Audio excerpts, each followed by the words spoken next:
I would like to welcome everyone watching on ITV and via live stream and call the January 25th, 2022 regular meeting to order with all board members present via Zoom webinar.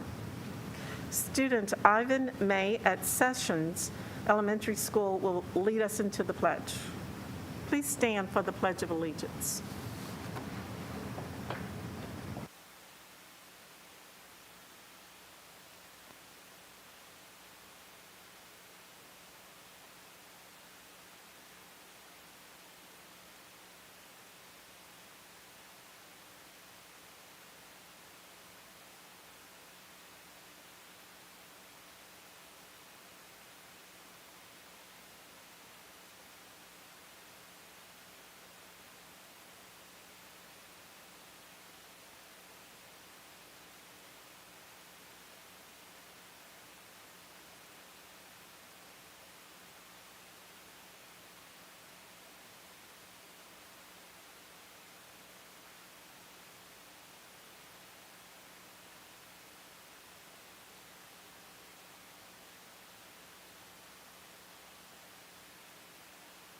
Ivan, you may begin.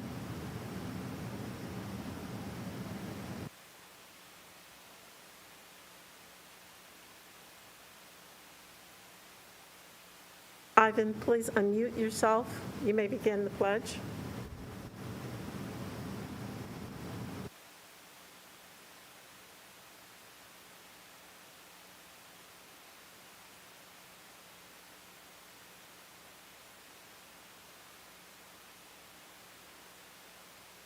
You may begin.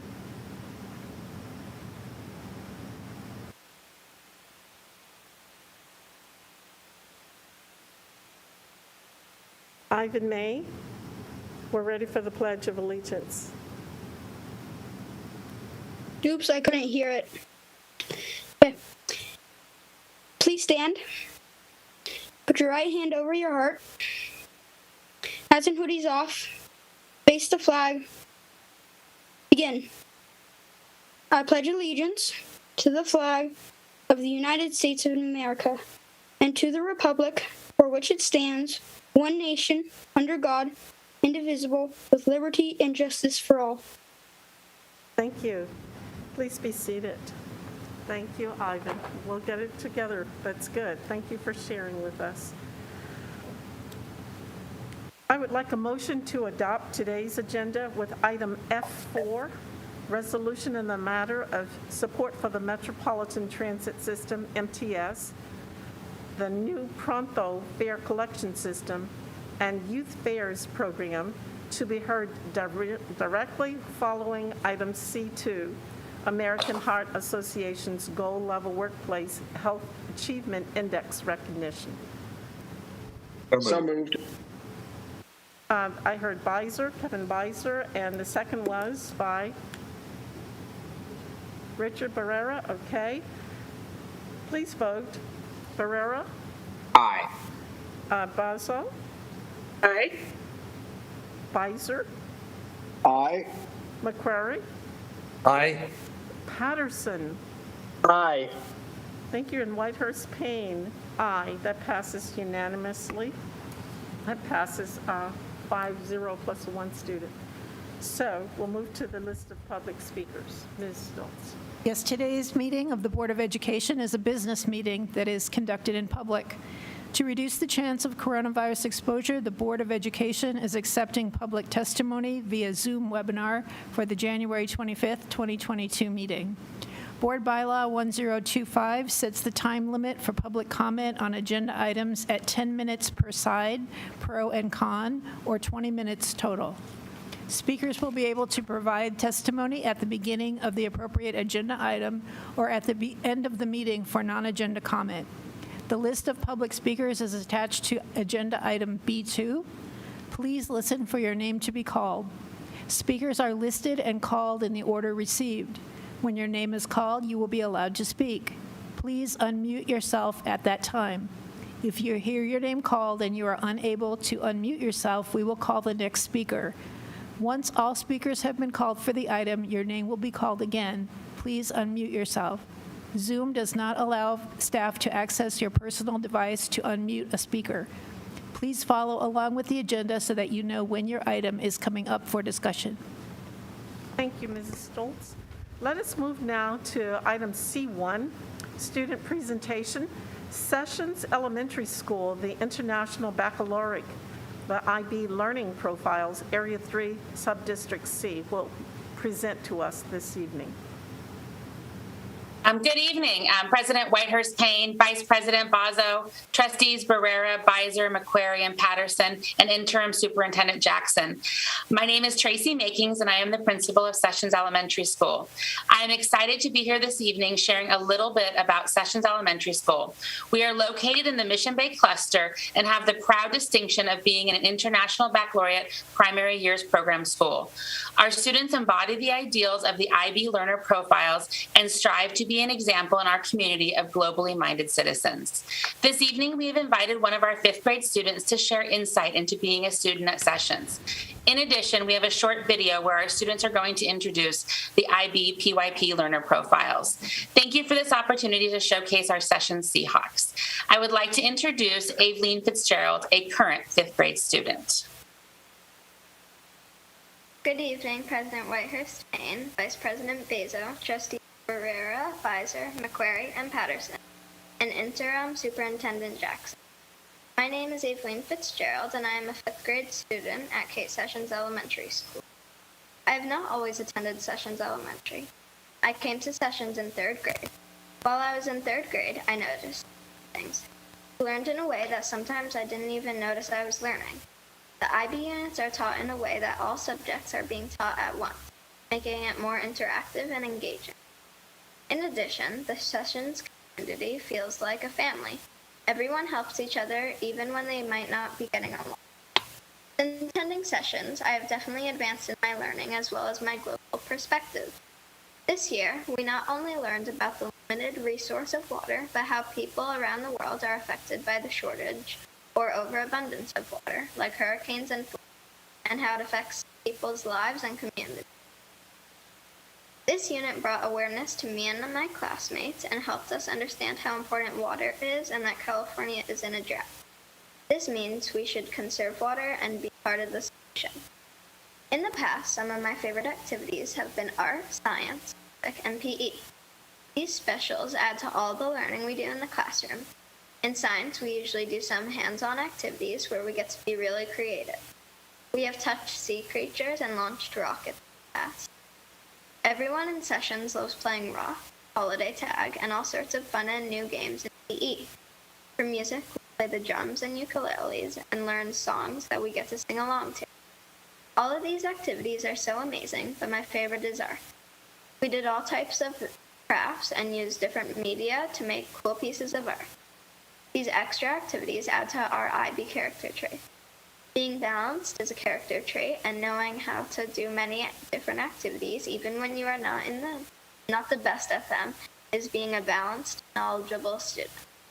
I've learned so much from Kate Sessions Elementary. I have made lots of new friends and had an extraordinary time with our special activities. I will miss Kate Sessions so much and will be ready to take on middle school because of all the help that this school has given to me. The teachers and students are all super nice and make you feel like you can do anything you put your mind to. The most important thing that I have learned at this school is the word yet. Yet makes you say, I cannot do this yet, but I will try my hardest. I want to thank you here tonight for supporting the IB program and session. Thank you.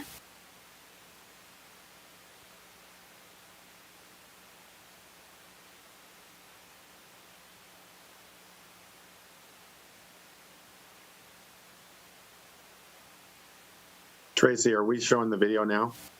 Yes. Great, thank you. Thank you.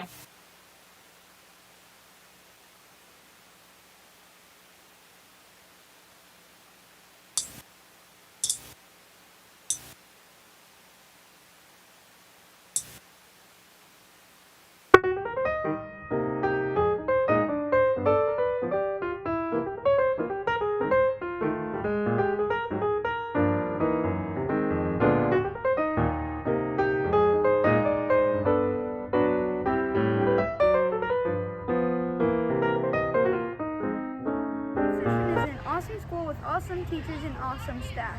I always feel really safe with all the students and all the teachers here. Caring is when you help people when they're helping, and then when they fall, you have to help people up when they're eligible to report the weather. It's going to be snowing and 28 degrees. You must remember your hat and jacket. We are inquirers, and why is the Kraken not here and Megalodon here? Because they're extinct. How is the universe made, and how are people made? IB has taught me that being a communicator is being able to communicate in many different ways and many different languages. That's why here at Kate Sessions they teach Spanish so that we can communicate with Spanish speakers. IB has also taught me that being balanced is being able to balance all of your intel along with all your mental and physical strengths. People that solve problems like a detective. Thinkers can be very creative to make decisions. They never ever not solve a problem. There's a person that likes to create things and solve problems. They also don't give up even if there's an idea that doesn't. They love to think, and I'm a thinker when I think about stuff that is right or wrong. Hi, I'm Celeste. And I'm Stella. Today we are going to tell you about being reflective. Being reflective means to look back on things you do in life and think, how can I make this better? We do it all the time in class, like during science. We adjust and change our ideas until we get it right.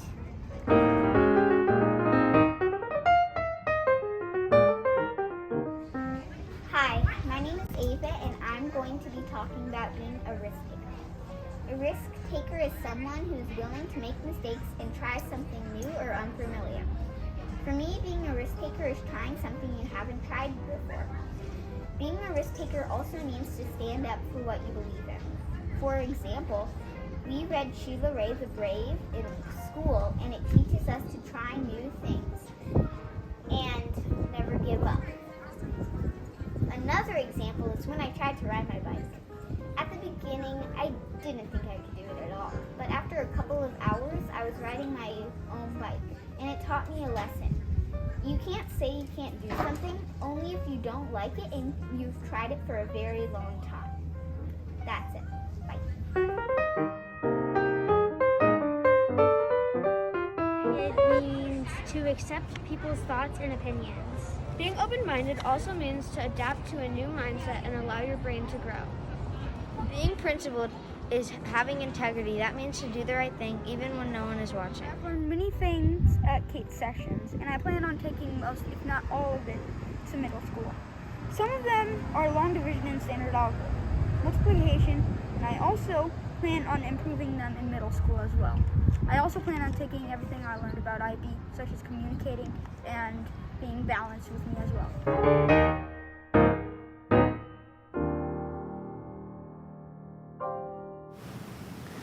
Thank you. I really apologize for our sound. We're all learning to talk behind masks. Those of you who are at home, good for you. But the rest of us are trying to talk behind masks, and the children obviously were trying to do that also. I want to thank the principal and the staff members, along with the students and parents, for presenting this to us this evening. Did anybody else want to say anything? But thank you.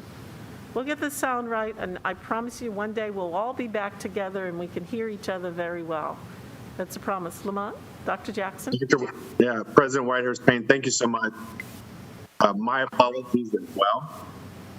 I will ask our communications team to post the video on our website.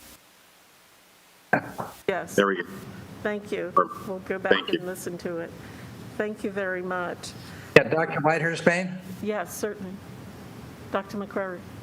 Yeah, I also want to thank Principal Dr. Tracy Bakings and student Evelyn Fitzgerald and the students at Kate Sessions for their tour of the school and highlighting the essential elements of your IB program. I also want to congratulate you as being one of 31 schools in the state of California to receive a Purple Star designation in recognition for Kate Sessions' outstanding programs and services for children of military families. One third of these schools in California happen to be in San Diego Unified, and more than one half of these are in District C, and Kate Sessions is honored to be one of these. So congratulations to you, your staff, and your students for being so welcoming and providing services to our military families abroad. Thank you. Thank you, Dr. Mike, for that support for your community.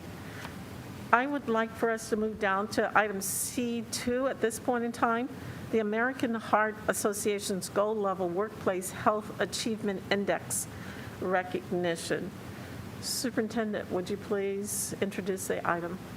Thank you, President Whitehurst-Payne. I would like to introduce Kate McDevitt, our Wellness Program Supervisor, and also joining us today from the American Heart Association is Chelsea Walczyk-Verks and Kathy Young. Chelsea, I hope I got your last name spelled correctly. I intentionally looked it up so I could get it right. Hopefully I did it. And want to let everyone know that San Diego Unified has been fortunate to receive awards in 2017, 18, 19, and 20. Unfortunately, during the 21 school year, due to COVID, we didn't have any awards given out. But I'm going to turn over to Kate and say thank you to the American Heart Association on behalf of all of our district. But Kate, take it away. Thank you so much. And on behalf of our District Wellness Council, I'd just like to personally thank and acknowledge all of those in San Diego Unified who have contributed to this recognition for our efforts in staff and employee wellness.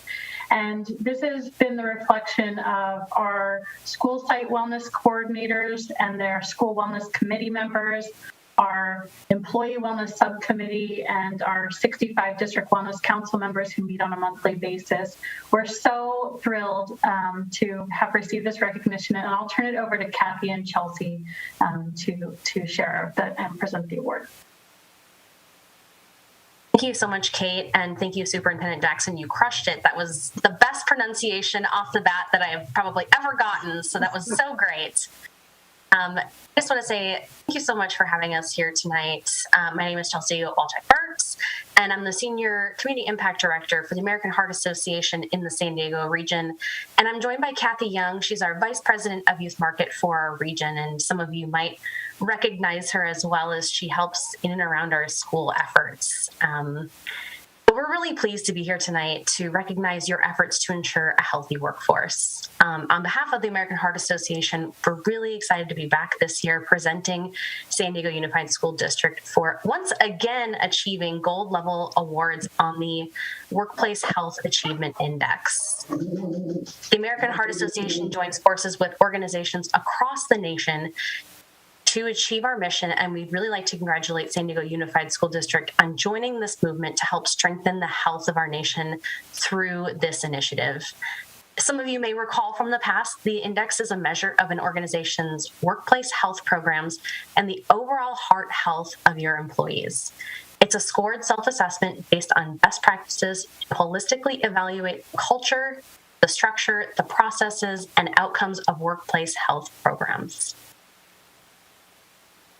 And, really there's so much passion around San Diego Unified for health and wellness. And I think that is what brings so many awards year after year to you all. And, the mission of the American Heart Association is to be a relentless force for a world of longer, healthier lives. And we can't do it alone. And we need passionate people with us on this journey. We're so proud of the continued commitment to these wellness initiatives, even during a year of difficulties and a continued pandemic. Your district has chosen to preserve and prioritize health and wellness in the workforce. And additionally, we know that health and wellness of your staff is often mirrored in your students. It passes down to them. So, when your team is at their best, they can offer the best to these growing minds. And we love to see this and are so excited to be there supporting you on this journey. So thank you again. We just really want to congratulate San Diego Unified School District and the wonderful Wellness Committee. A special shout out to Kate McDevitt, who just jumped on before here, for your ongoing commitment to the health and wellness of your employees and to your students. So thank you so much for being a champion of health in our community. We cannot wait to see what you do next year. Thank you. And I don't believe we have any speakers, so we will hear comments from the board members. Thank you very much for that presentation. And we're proud to get this award again. Thank you for that. Are there any board members who'd like to comment? I love what you said about us being a healthy district. We're really trying to be that. And exercise is an important part of it, what we eat. We're trying to be a healthy district. Thank you very much. Yes, I see both Mr. Patterson and Mrs. Bazo. So let's hear from Mrs. Bazo first. Vice President. Yes, thank you, President Whitehurst Payne. I also wanted to thank the American Heart Association for this partnership. And I actually used to be a health educator for the Heart Association when you guys were still down in Fifth Avenue, but that office is long gone, and I think you guys are now in UC area. But so I have a fond place in my heart for the Heart Association, and I'm glad to see that there's a strong partnership between AHA and the district. Thank you. Mr. Patterson. Thank you, President Whitehurst Payne. Well, I think it just speaks to the work that we already do in this district, and it's so exciting to be recognized for that. I will totally give a shout out to Kate McDevitt and her team, who I've loved working with in the past, and it's always a privilege to go to their meetings and hear what they're working on. So very exciting. Congratulations. And as you said, we're President Whitehurst Payne, and it really does start with the idea of a healthy mindset, being healthy, staying healthy. And hey, I just ran 10 miles with my cross-country team about an hour and a half ago. So wow. All of us, staying healthy. I'm not that healthy yet. I haven't gotten up to 10 miles, but congratulations and thank you. I don't see any other hands. So thank you all for coming and presenting to us. Thank you. Let us move on to the resolution in the matter of support for the Metropolitan Transit System, New Pronto Fare Collection System, and Youth Fairs Pilot Program. So, Vice President Bazo, you are presenting this item? I am. Thank you, President Whitehurst Payne. I just wanted to start by saying I initially started attending the Community Advisory Committee meetings with the Metro Transit System back before I was even a candidate for the Mira Mesa Town Council, when they were looking at a ballot initiative to increase public transportation on the 2020 ballot. But unfortunately, because of COVID, just like everything else, that got postponed. And I understand that this is going to be possibly going forward on the 2024 ballot, which I'm very happy to hear, because I think it's extremely important, not only to decrease our emissions from our automobiles in the environment, but also to provide low-cost, safe forms of transportation for our students to get to and from school. So, in support of the efforts tonight, we are honored to be joined by Sharon Cooney and Mark Olson from the Metropolitan Transit System, or MTS. And we recognize that we have a growing partnership between these two organizations. It's a partnership that's going to very much benefit our students and our whole community, because we believe in mass transit, and we believe it is essential to the future of our city. And we believe that the best way to create the next generation of mass transit users is to get our students ready to use trolleys and buses today.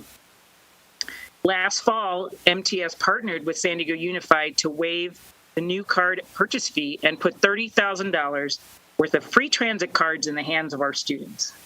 We thank you. We cannot wait to take our partnership to the next level by partnering with MTS as well as North County Transit Department and the San Diego Association of Governments on the free Youth Fairs pilot program that has been announced for 2022. And now I'm honored to present MTS and MTS CEO Sharon Cooney with the Last Mile Certificate of Excellence in Student Transportation. I would like to recognize an outstanding leader and a strong district partner, MTS CEO Sharon Cooney. Thank you, President Whitehurst Payne and board members. I really do appreciate your recognition of our partnership.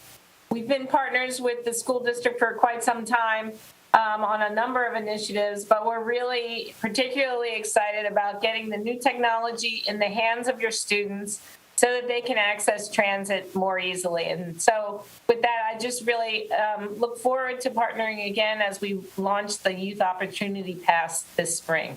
Thank you. Thank you. Thank you for coming and sharing. Very good.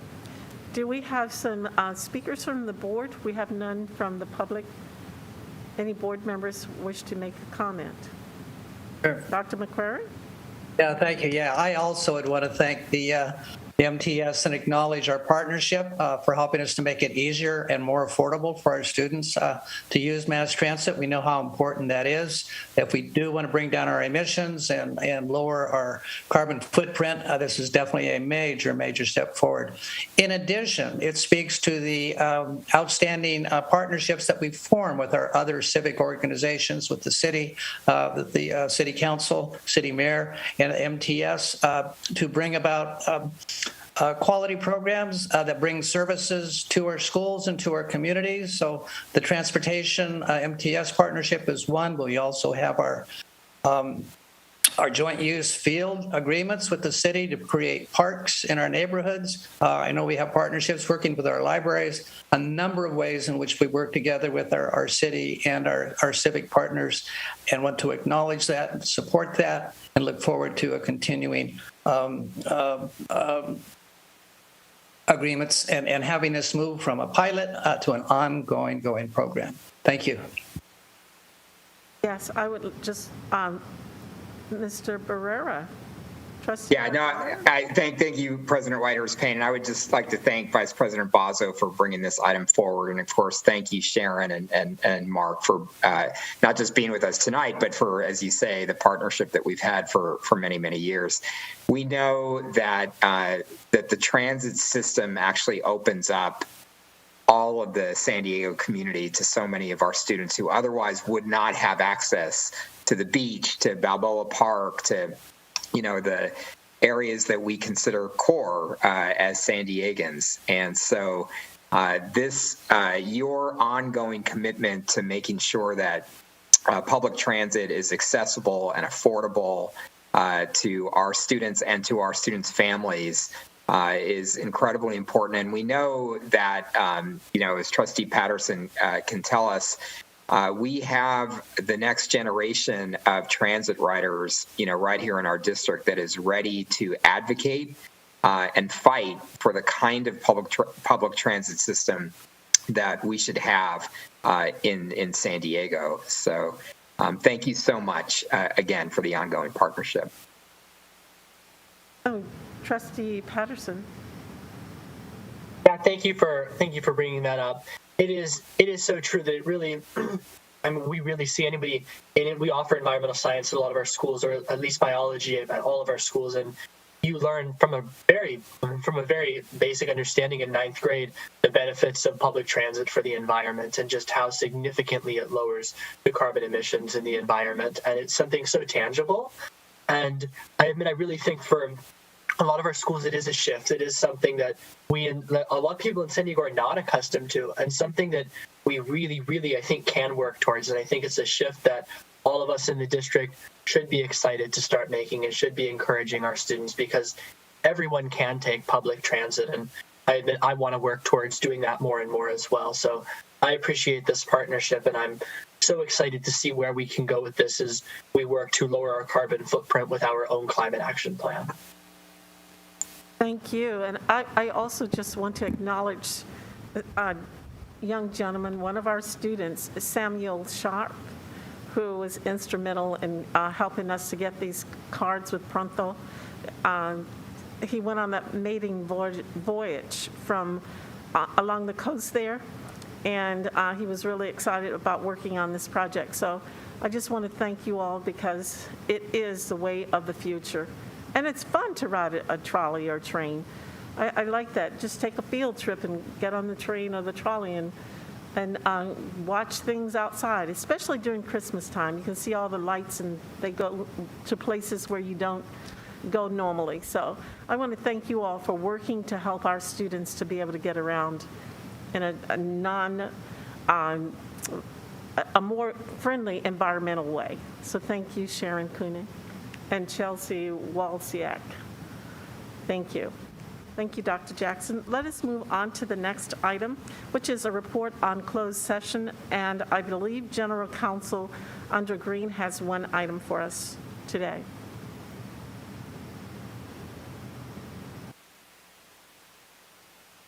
Dr. Whitehurst-Payne, before that, I know Trustee Beiser had his hand up. I'm not sure if he wanted to speak. Thank you. I missed him over there. Mr. Beiser, Trustee Beiser. Thank you, President Dr. Sharon Whitehurst-Payne. I just want to thank everybody for all their work to continue the partnership to give our students access to the community in which they're going to be representing. And I'd also like to say a big thank you to all of the members of the Amalgamated Transit Union 1309, the bus drivers. As many of you know, my husband is a retired MTS bus operator. And I'm very proud that he had 1 million accident-free miles before he retired. And thank you to all of the staff and employees that allow us to provide this service for students. Thank you. Thank you. And thank you for catching that, Dr. Jackson. My eyes are crossing here to see all these little lights here. Did I get everyone? If so, yes, ma'am. We're good? Okay. Thank you. What about General Counsel Andrew Green? President Whitehurst-Payne, the board approved in closed session a settlement in the OAH case number 202-111-0202 by a vote of 5-0. Thank you. Administrative assignments, Interim Superintendent Dr. Jackson. Thank you, President Dr. Whitehurst-Payne. I am very excited to approve the following administrative assignments and appointments. Program Manager for Teaching and Learning with Early Learning, Holly Moray. Congratulations and welcome. I look forward to the work as we expand UTK. And principal assignment at Burbank Elementary School, we get to welcome Francisco Solis. Congratulations.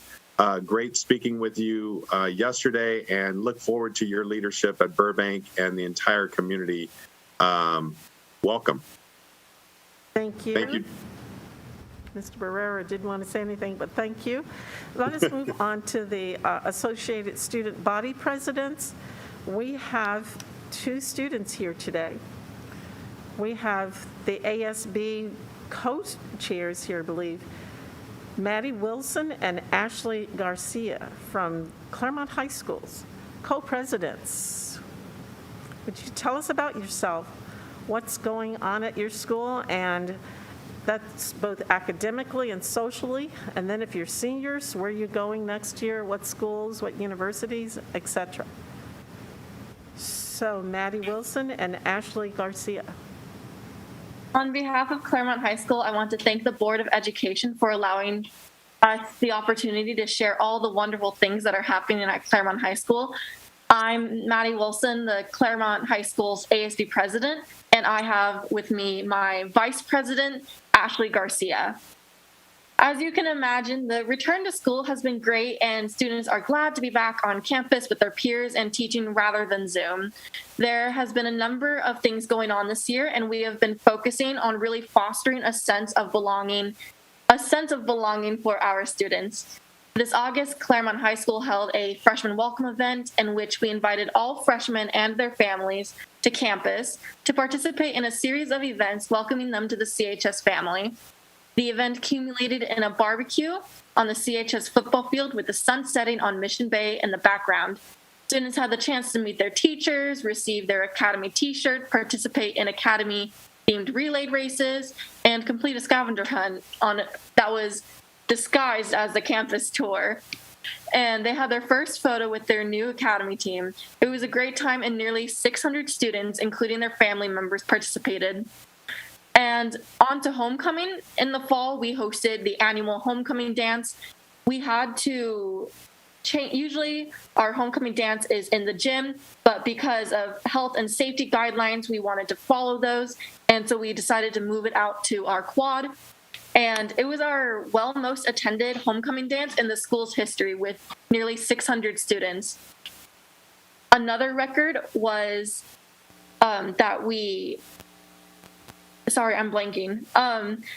really turned out in another big way to help those in need. The ASB hosted a blood drive in which students and staff of CHS donated blood, and we had a record number of donations than we have had in the last 5 years. Another huge success was Winter Wonderland. We had over 300 and their families attended. It was a community event in December. We invited families from our feeder middle school and elementary schools and the entire community to a carnival-themed event with crafts, snacks, and a real snow hill with sledding. There's been a surprise appearance from St. Nick, who oddly enough looked a lot like our principal. Oh, sorry, our lights are automatic. Not only did we have a fantastic first semester, but we also have a number of events that we are planning for our second semester, including our winter ball at the courtyard in downtown San Diego. And we are also planning to pair that with an outdoor winter pep rally and Spirit Week to highlight our winter sports. Our girls water polo team has recently moved up a division, so they're now going from D1 to open division. And a variety of our winter sports are doing great, especially boys varsity basketball. Thank you very much for the opportunity for me and Ashley to share about Claremont High School and all the things that are going on. Thank you. Ashley, will we hear from her?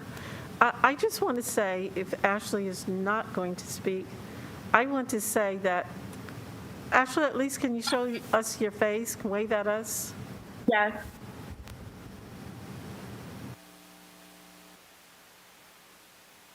While she's coming up, I want to say that I'm very pleased. Ashley, tilt yourself down so we can see you.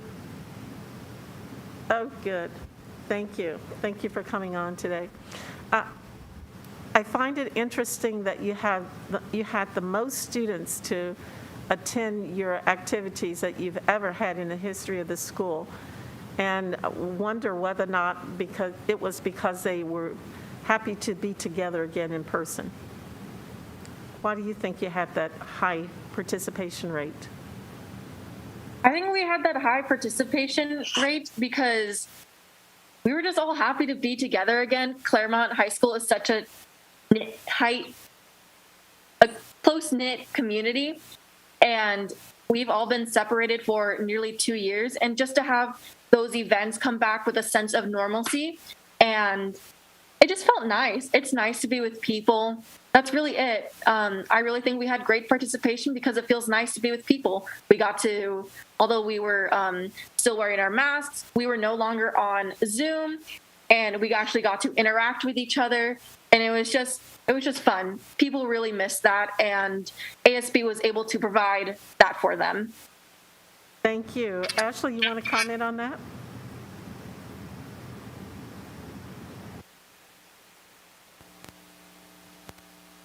Can't do it? Okay. Ashley's going to come over here. Okay.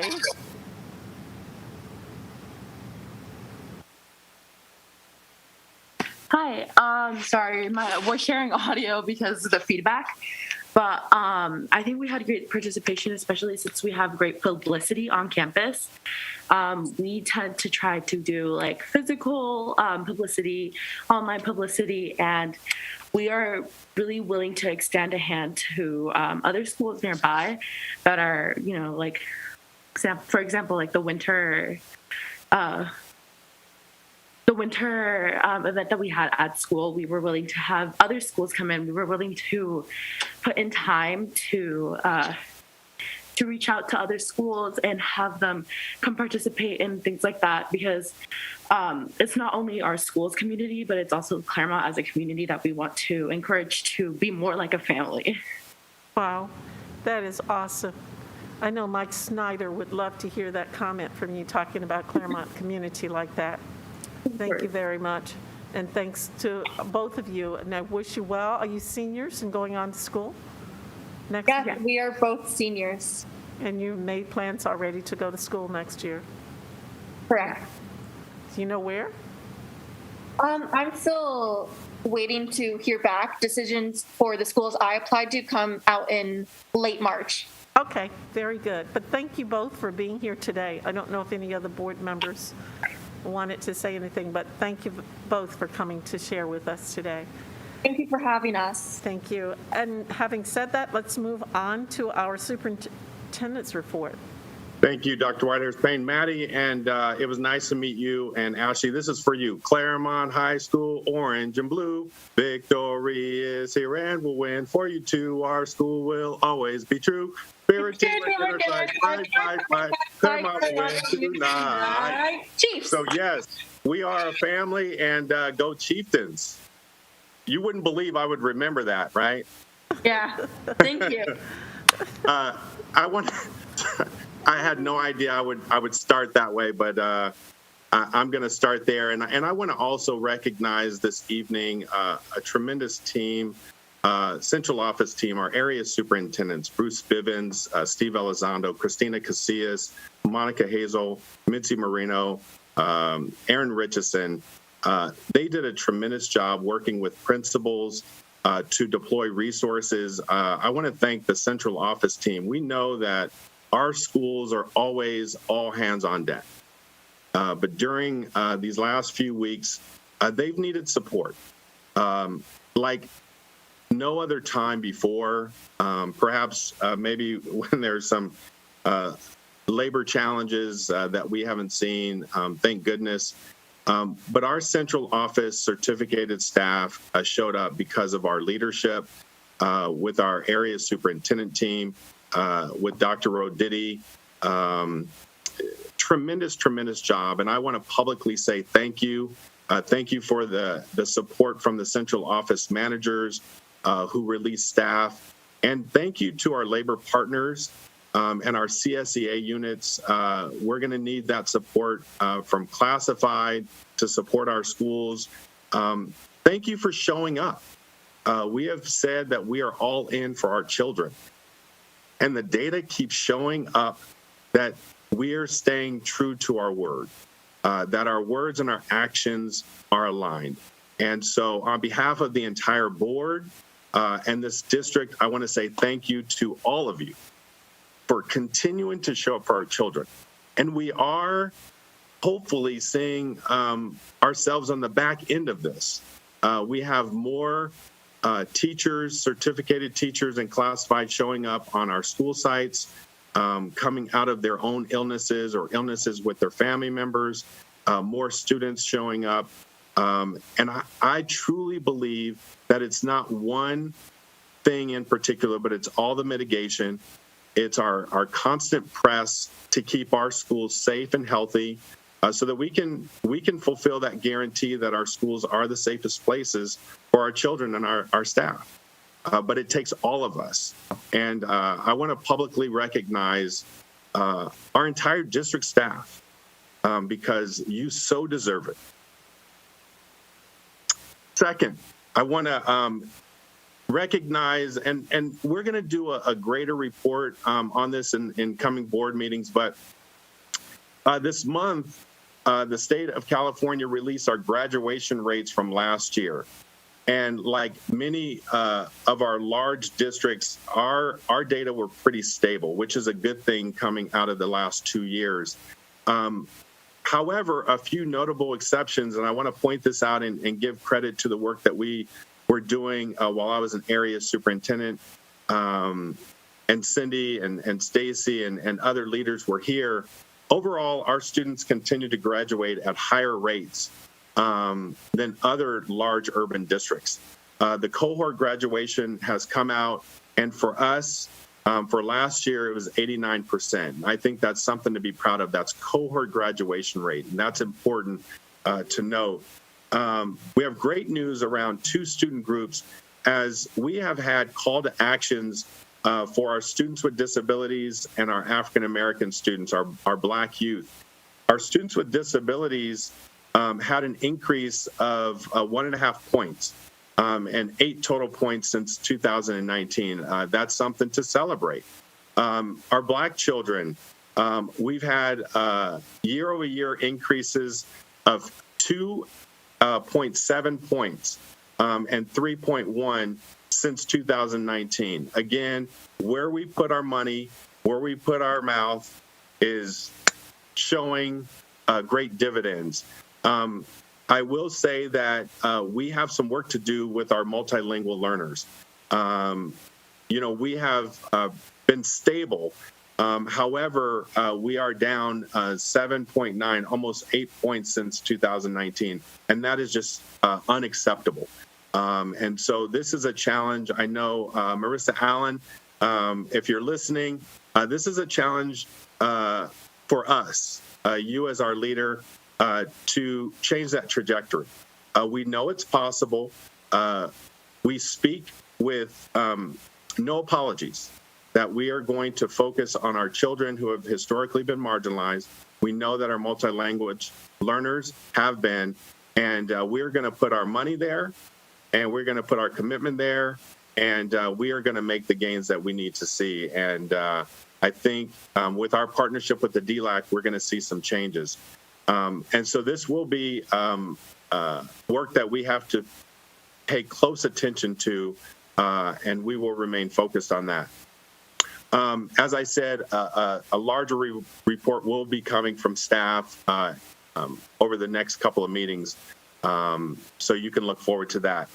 I also, Dr. Mike stole a little bit of my thunder here, but I want to share some good news about another group of students that are near and dear to all of us. And as we started with recognizing our country with the Pledge of Allegiance, we are home of the largest concentration of military-connected students in the state. 8% of all of our students, so about 8,000 students, have parents in the armed forces. And yesterday, State Superintendent of Public Education, Public Instruction, Tony Thurmond, recognized 31 schools around California as Purple Star schools. Dr. Mike, you hit one in Sessions. We are committed to making sure that we are equipped to meet the unique needs of our military-connected students and their families. And as Superintendent Thurmond said, schools seek to reduce the burdens of our military-connected students and their families by providing support, creating transition programs, and offering staff professional development. We are committed to that with you in partnership, Superintendent Thurmond.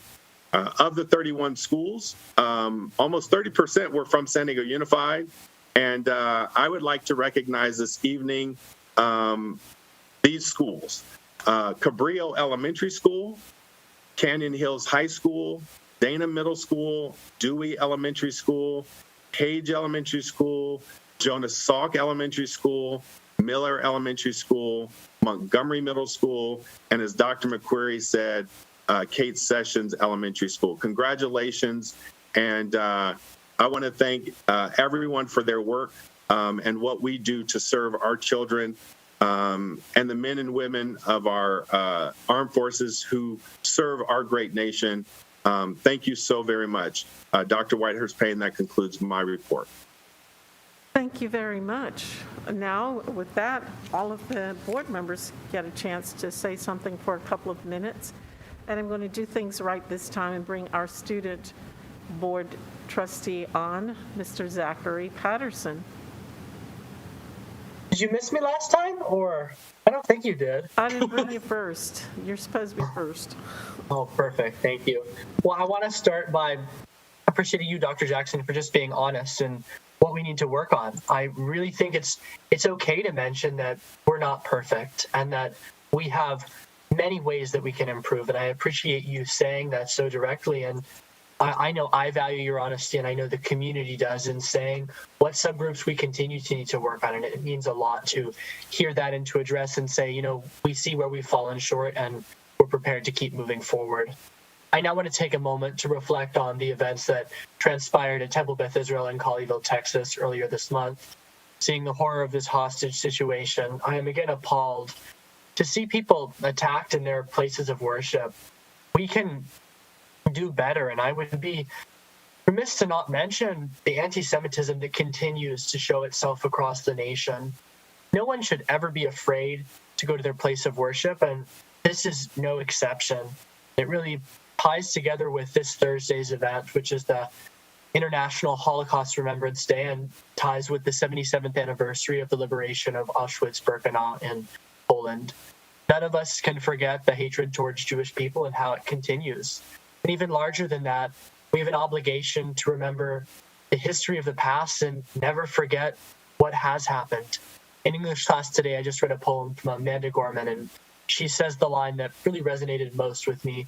We remember not just for the sake of yesterday, but to take on tomorrow. We can never forget to care about each other, to stand up for others, whether that be anti-Semitism or whether that be any type of hate that we see, and continue to look out for members of our community, because we know that the past does repeat itself. And when we hear that we do it not just for the sake of yesterday, but for tomorrow, we do that because we know that things can happen again and again when we as a society don't come together and stand up for them. On a more positive note, I want to congratulate students on finishing finals this past week.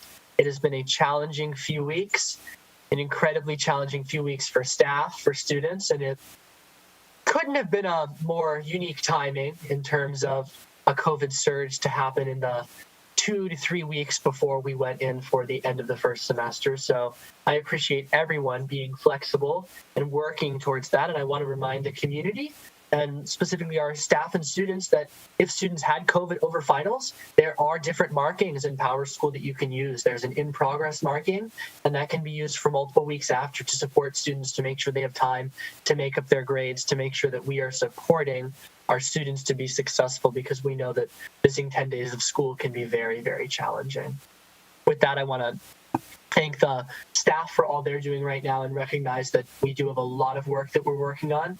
There's a lot of challenges we face, and in the midst of everything we're going to say tonight on what can be better, we always like to recognize that we're doing the best we can. And just as we saw with today's data, we are a high-performing school district, and while there's always a lot to complain about, there's also always a lot to be proud of. Thank you. We appreciate that. Thank you very much. Dr. McCrary, Trustee McCrary. Oh, thank you, President Sharon Whitehurst Payne. So in recognition of the importance of civic learning in our schools, and in the spirit of lifting up more robust civic education in our schools and increasing student civic engagement in our communities, tonight Vice President Bozzo and I will be highlighting an inspiring young reporter who is demonstrating outstanding reporting skills, connecting with community leaders, and sharing that information with other students and their neighborhood. The video that we're going to share highlights a fourth grade student reporter in Holmes Elementary School in the Claremont cluster. Vice President Bozzo, do you have comments you want to make before we share the video? You're on mute. Hear you. I said, not really. I think you did a great job making that introduction, Trustee McCory, and play it away.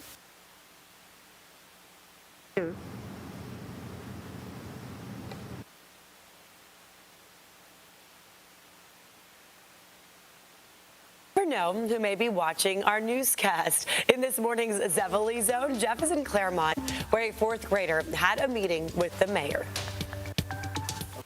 As a young reporter, you always remember scoring your first big interview. How are you? Good. I'm Todd. You must be Sky. If you're wondering how a fourth grader landed a one-on-one with the mayor, Welcome back to Sky Girl Reporter. a few weeks ago, I was never that shy. we featured Sky Ewing. I love to talk to people. She's a kid reporter with a YouTube channel featuring police officers. I am the cameraman, producer, editor. With her father, Edward, in tow, Sky even interviewed me. This is all my questions. Wow, guess who's in the hot seat now? Hi, I'm Sky. After the Zeppeli Zone aired, Eric Connert added this. Sky says she'd love to interview San Diego's Mayor Todd Gloria next, and we know the mayor loves to watch this show, so if you're watching, what do you think, Mayor? I follow Eric on Twitter, so it's very easy to DM real fast, and, you know, it's just good to get out of the office. It's a lot of work. Up until now, neighbors only knew Sky as the chatty kid on the block. Hi, Nita. How is everything? Hey, Mom. Welcome back to Sky Girl Reporter. With a personality Here with Todd Gloria. made for TV. Hey, that's no surprise. How do you become a mayor?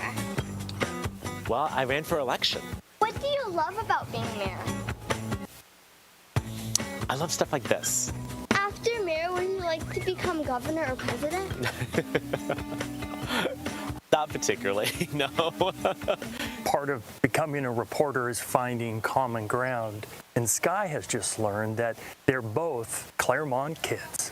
Who's this guy? Oh, who gave you that picture? When Todd Gloria was about Sky's age, he was already shaking hands and making friends. Me with Governor George Deukmejian. When Gloria didn't win the Mayor of the Day contest, he suited up as a lawyer. That was my first suit.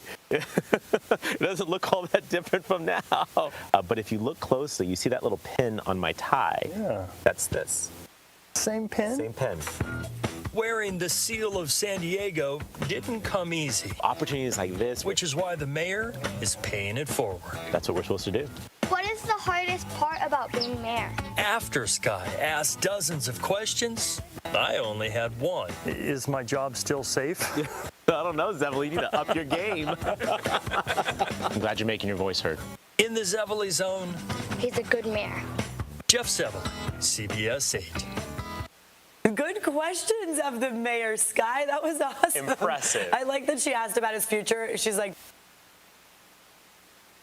Thank you. I actually saw that, and it's wonderful. Although I thought it was Miller School, but that's good. Now I'm sure some others will try the same thing, but we want our children out doing things, and this is beautiful. She asked some really deep questions, too, if you'll note. Thank you. Mr. Barrera, Trustee Barrera. I think I can follow that, President Whitehurst Payne. That was spectacular. No, I just want to echo what Superintendent Jackson said. It's, you know, we have so many people to thank right now for the effort that they're putting in, starting with our students, including, as Zach talked about, the students who have been going through finals, but also our families and our staff at the school sites, our staff at the central office who have been at the school sites over the past few weeks. We know how challenging a period that this has been in January, which follows how challenging this entire school year has been. What a lot of the educators who I talk to say has been the most challenging year we've ever had as a district. But your efforts are, you know, absolutely allowing our students to come to school, allowing our schools to stay open. As Superintendent Jackson talked about, the trends are starting to look good. We're seeing an increase in student attendance. We're seeing more staff back at work. We're also starting to see a drop in positive cases. We're seeing a drop in our positivity rate. We're seeing increases in the percentage of students who are getting vaccinated.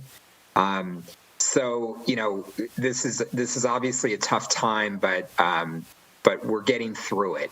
And again, we're just incredibly grateful for everything that everybody in our school community is doing to get us through this tough time. And I would just say, Superintendent Jackson, you owe a fight song now to every high school once a meeting here in our unified district. So you can start, with UC High maybe next time, but absolutely, that was great. Nice challenge, very nice challenge there. We'll listen for it every week. Trustee Beiser. Thank you, President Whitehurst Payne. I'd just like to shout out and thank all the central office staff that are going into our schools and helping in this hour of need. And I especially also would like to appreciate everybody in the Human Resources Department and office, and Acacia and her team for getting on board more substitute teachers as quickly as we can. Just want to call out and ask everybody in the community that can hear our voice, we need substitute teachers. Long-term substitute teachers are earning $300 a day now. So please, if you are able to teach, if you're a retired teacher, or if you're interested, please go to San Diego Unified School District.com, our website, sandy.net, and please inquire about joining our team to be a substitute teacher so that we can get through this crisis and keep our schools open. Thank you. Thank you, Mr. Beiser. I understand we did get some subs from some comments made on TV the other day. So yes, please, thank you. I want to say something generically, and then I want to just share a couple of things. One, generically, my colleagues felt the need to make me president, and they didn't know what they were doing, because my style is, if there is an issue at a school, then I'm going to be in my trusty vehicle heading over there to check on what's going on. And it means nothing. I'm not going there to intimidate staff or students or anybody, but I just need to know. I'm a hands-on person. So you may just see me pop up to help figure out what's going on and how we can solve the problems. That's just who I am and the way I've been all my life. So I'm not changing at this point, although I may let the superintendent know, as he said, as I'm on my way, if I can find that phone number. And then the other thing I just want to say is that you'll notice there I did pop up at Torrey Pines in my report, and I was surprised to see a certificate there on the wall that I'm pointing to. That was when I was president before, so there's evidence that I was president before. I was shocked, like, did I sign that? Okay. Yes, I had not been to Torrey Pines Elementary School in a while. So it was good to see that. Knox, I want to just pause and talk about the MLK parade, because I understand from the captain in that community, that the police captain, that was the only parade in the city, in the whole county, I think he said, this year. So the students at Knox, only the students at Knox, by class, they were already together. They had an assignment to do a poster, and they marched, taking their poster around. You'll see there in the next picture, they're getting ready for it. That's their mascot, the Knox mascot. And Lincoln High School sent their drumline over to help us to march along. The police captain and I led the march, but we don't have a photo of that. But anyway, it was also fascinating to me that when I went out to the schools, to Knox, I walked in, we had done a virtual presentation about MLK, thanks to the principal and staff there. And so they were just watching the video clip where I had made some comments, and they looked up and they saw me there in the class, and they were shocked to see me because, I was just doing my usual drop-ins, and they decided that I needed to lead the parade. So there I was marching in my shoes and jacket around leading the parade. It was a lot of fun, and it reminded me that our students do like to be together, and that's why I asked the question of our students from Claremont. It makes a difference to everyone out there, to all of our staff members. I want to say thank you from the bottom of my heart, because our students want to be together, and we do it as safely as possible. There are some things that make skiing possible, and then some that make it unforgettable. I'm not sure what's going on, but that's a sign I need to stop talking. So with that, I just want to say thank you. I did make it to Longfellow and to the Mount Hope Community Project that we're working on. Thank you, and thanks for cutting me off there. Music, thank you. Maybe we'll try that in the future. E1, which is an action item. I'd like a motion on E1, please. I'll move item E1. This is the the 2021-22 school plans for student achievement, the SPSAs, and categorical budget summaries for schools. And that was Dr. McCrary? And the second on that was? Patrick moved and I seconded. Okay. Thank you. So we have the motion on the floor with a first and a second. And if there's no presentation, then let us vote on it. Let's start off with Trustee Patterson this time. Item E1, aye. Aye, okay. And now we'll do Trustee Barrera. Aye. Thank you. Trustee Beiser. Aye. Thank you. Trustee Dr. McCrary. Aye. And thank you. Finally, Vice President Sabrina Bazo. Aye. Yes, and I say aye, so that passes unanimously. And we will move on to item E2, which is the Title I eligibility ranking for San Diego Unified School District for 2022 to 2023. I'd like a motion on that item also. Trustee Barrera. Motion. Oh. And second. Abazo, thank you. No discussion on that item. No public requests. Let's go with Trustee Patterson. All right, I had a quick question. Yes. Yeah, so I wanted to just understand, I was trying to figure it out earlier, but I didn't get quite the chance to. I wanted to understand, we usually we do have a presentation, Superintendent. We do, President Whitehurst Payne. Do you want to take the question, or would you like me to introduce the item? Let's go over the item first, and then we'll go back and allow board members, unless maybe somebody can answer his question as you're going through. Go ahead. Great. Thank you. This evening, we do have our Director of Strategic Planning and Student Achievement, Tom Liberto, who will be presenting the Title I allocation process for 2022. Just briefly, and then I'll turn it over to Mr. Liberto. Title I really provides funding to schools to be used to help our children who are historically disadvantaged so that they're able to meet the challenges of our academic standards. These funds go to districts and schools who have the highest concentration of poverty. And it does require us to allocate based on the number of students who qualify for what we call Title I funding and who reside in the district boundary.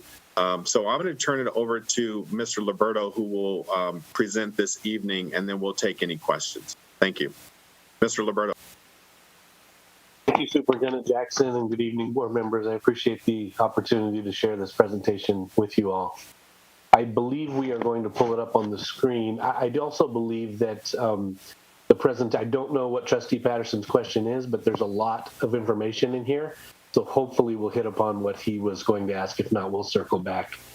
You can go to the next slide. It should show the agenda and the topics that we are covering this evening. There you go. Oops. Which I won't read to you, but again, I said lots of information. We're going to get into the process and what the actual allocations, how they come about. Next slide. So So as Superintendent Jackson said, these are federal funds that are supposed to be supplemental to the core program. What that means is above and beyond to provide opportunities for children that normally wouldn't get those absent these dollars.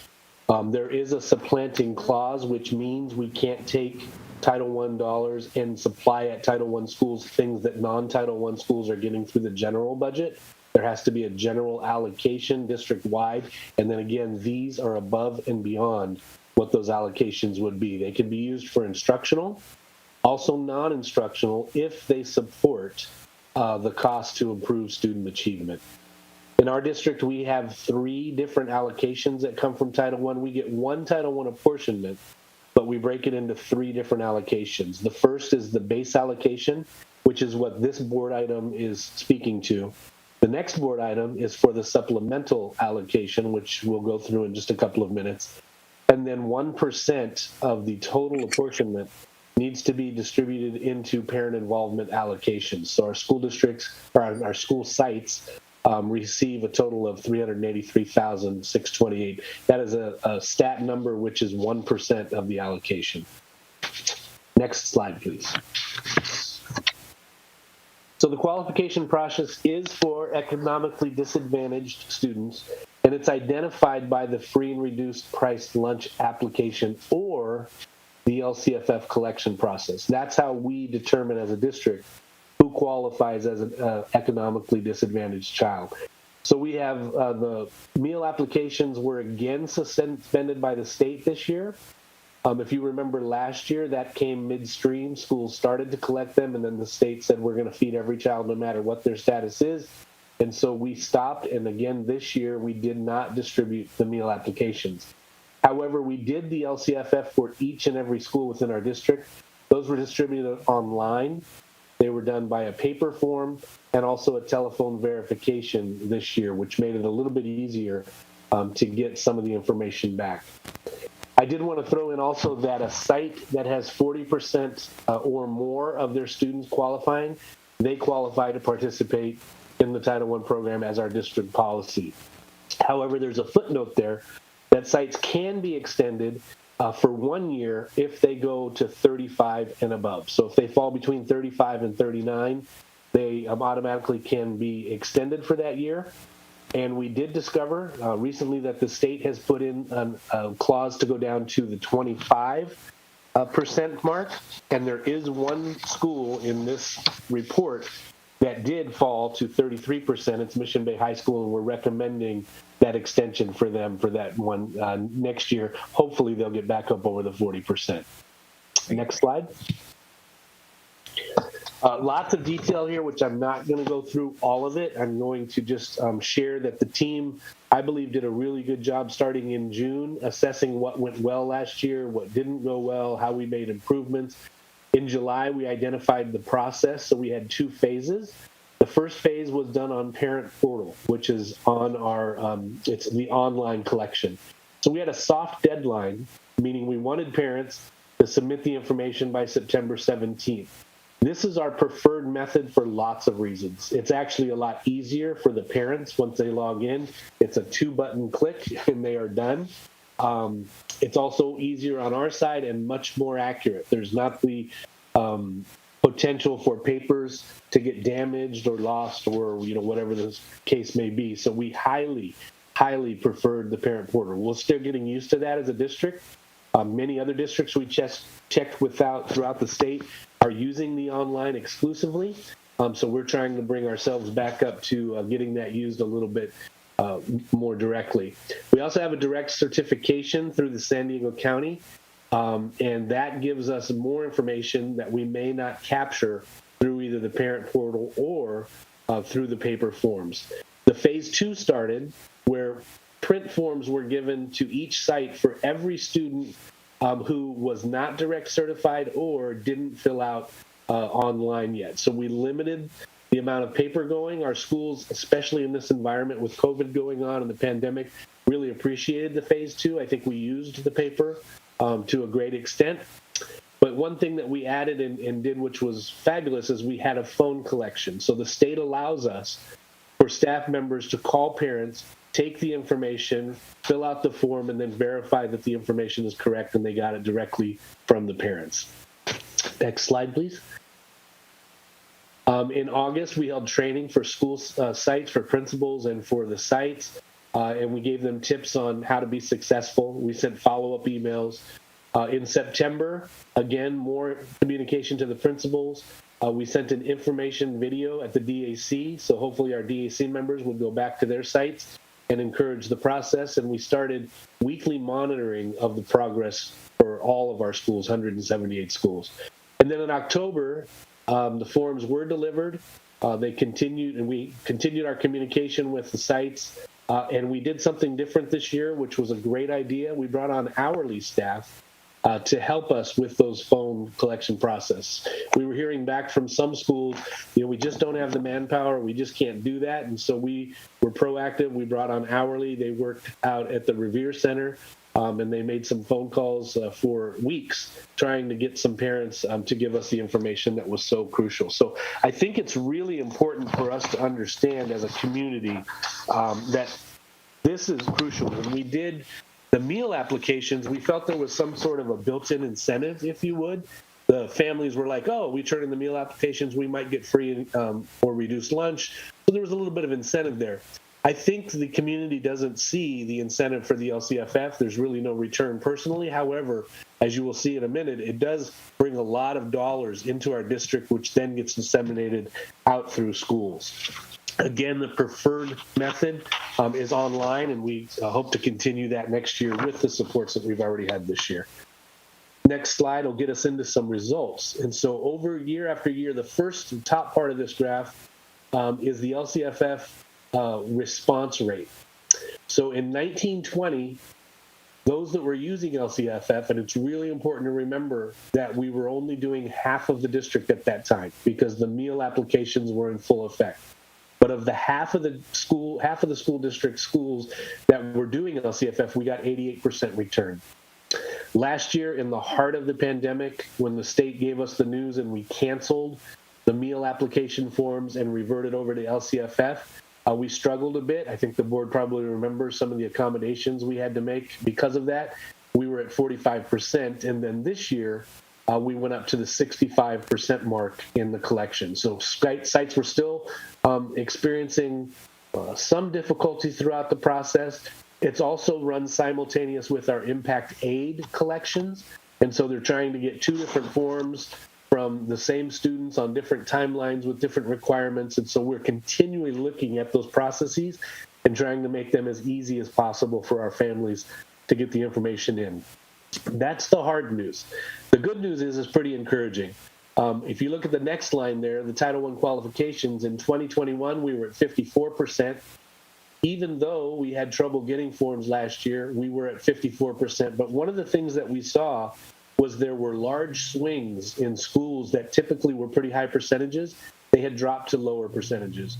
And so we, if you remember as the board, we upped the allocation to school sites by about $1.4 million, I believe it was, to bring those schools at the same level or relatively close to where they were. We were trying to hold school sites harmless because of the pandemic and the difficulty in trying to get those forms in.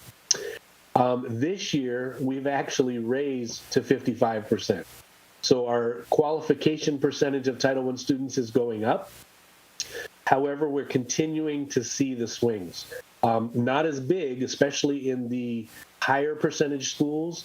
We're not seeing as big as swings there, but we are getting more schools that typically haven't been at a high percentage. Some schools that were at 45% jumped into like 58%, those types of areas. So we're seeing some of our communities getting more percentages there.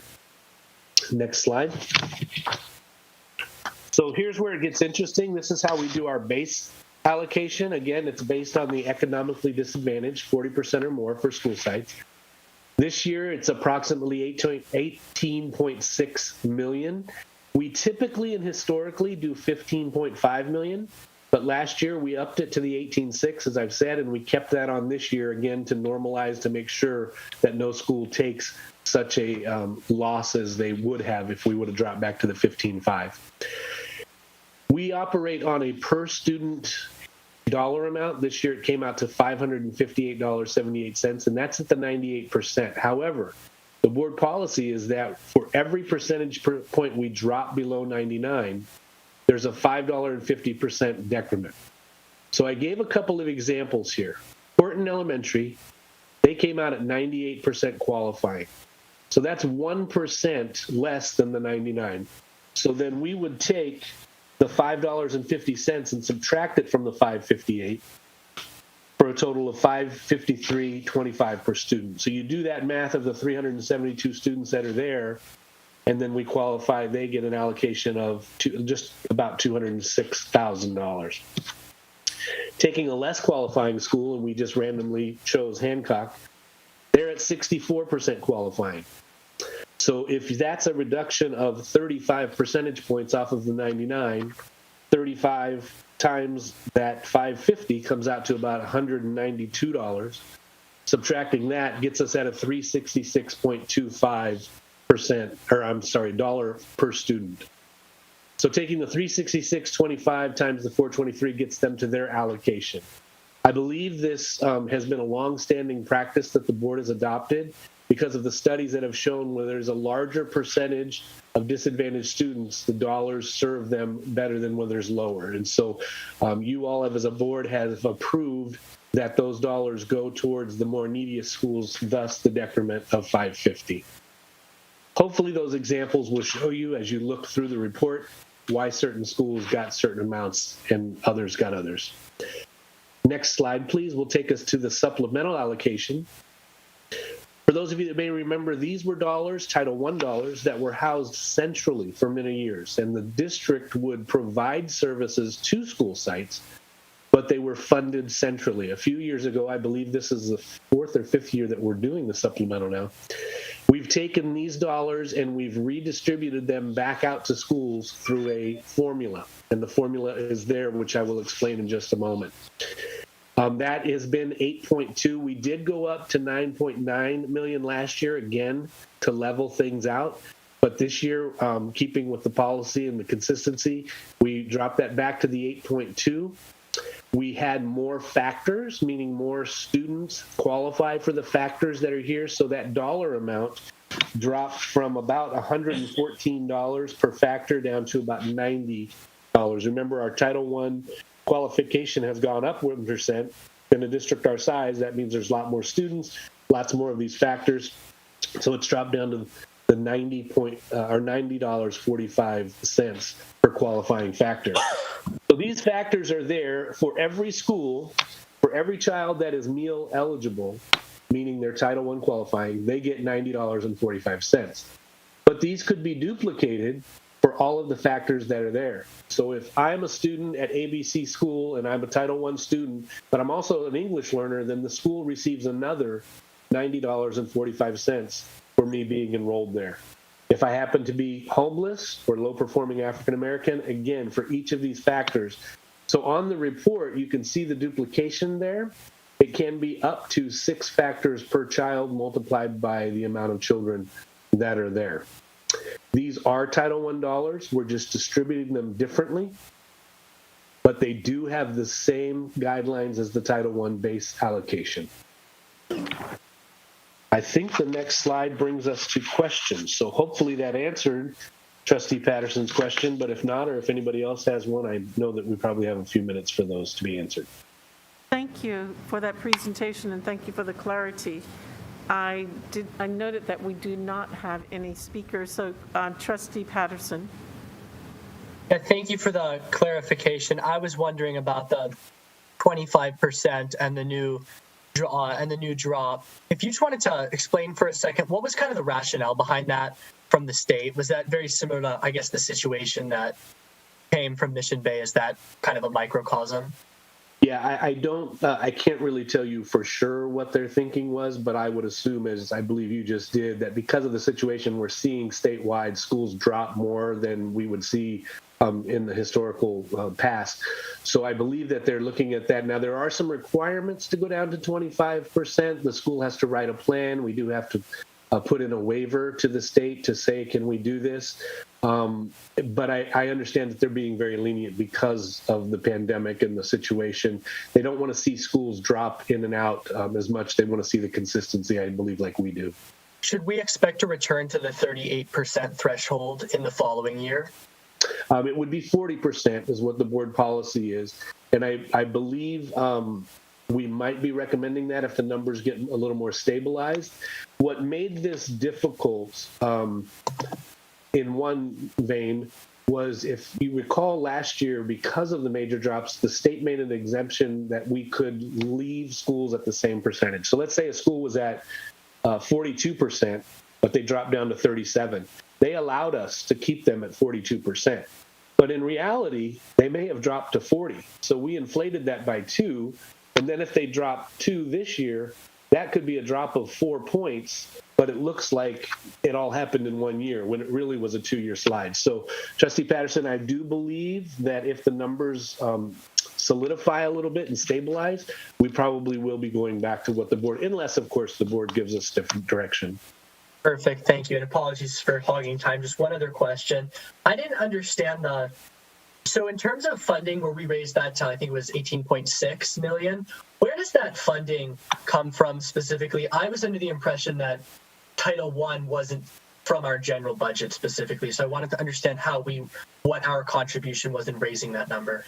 So Title I is a federal allocation. It comes from the federal government. And we do not roll those dollars directly back to our school sites. What I mean by that is school ABC doesn't spend, let's just say, $10,000, whatever it means. That doesn't carry over into the school's budget for the following year. However, the district gets to keep those dollars up to 15%. So those are carryover dollars that we had that we're redistributing back out to schools through a different method, which just tends to be the supplemental. The state is making a lot of accommodations because districts are finding, as is ours, that it's hard when students weren't in school for so long to spend all of the dollars that they allocated. So they are making some accommodations to let us go over the 15%. Thank you. Sure. Thank you. Trustee Barrera.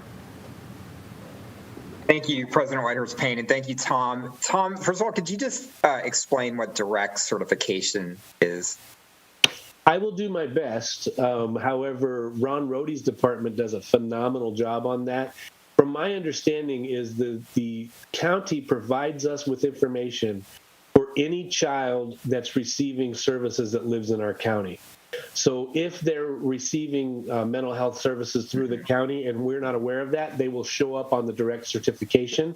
So it's kind of a sweep, and those reports come out once a month. And so we'd love to have access to them throughout this process of collecting these forms. But unfortunately, we have to wait until the end of the month when those come in. But that's really my understanding of what it is, Mr. Barrera, is that anybody receiving any services through the county, we get aware of that, and then that qualifies them for the low income. Okay, no, that's helpful. So I think that, first of all, I appreciate Superintendent Jackson and the staff for taking a couple of weeks, because I think we saw some issues with the data that caused concern, and bringing it back. And I think a lot of those issues have been cleaned up, so appreciate that.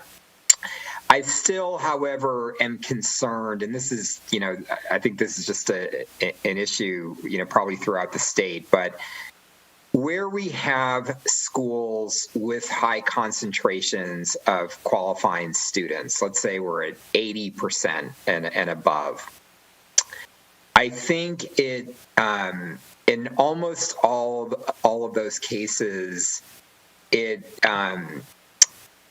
doesn't seem likely that we would see an actual decline in the percentage of students who qualify for free and reduced lunch. In other words, there's not something happening in the school or in the community that would cause fewer families, to qualify for free and reduced lunch.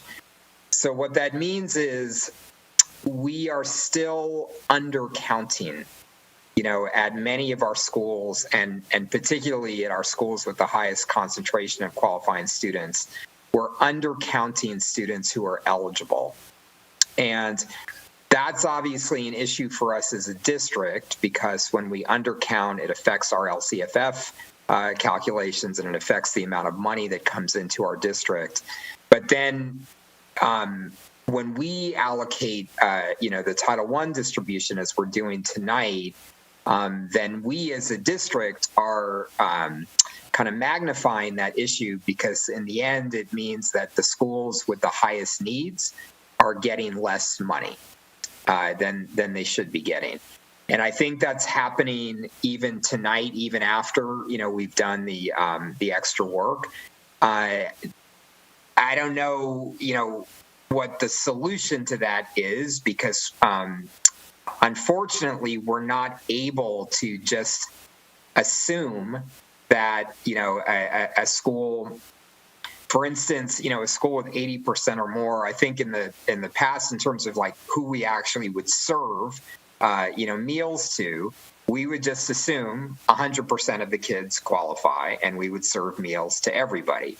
It seems like that should be, a similar approach that we should be advocating for at the state level when we're talking about LCFF, but maybe we should be moving towards that approach as a district when we think about these allocations. So I'm going to support the recommendation tonight, and I know there's I don't think there's any additional work that could have been done.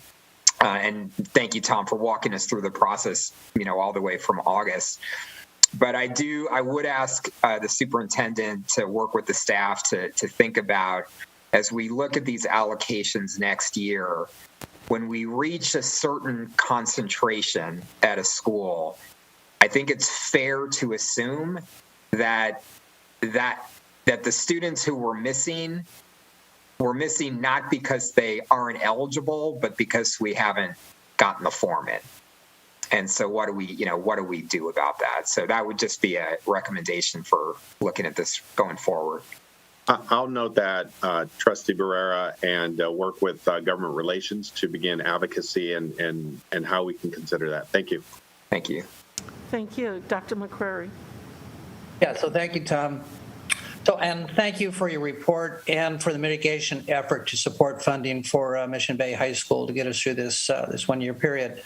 So I saw the base and supplemental allocations, but I didn't see a concentration allocation. Are we no longer receiving concentration allocations?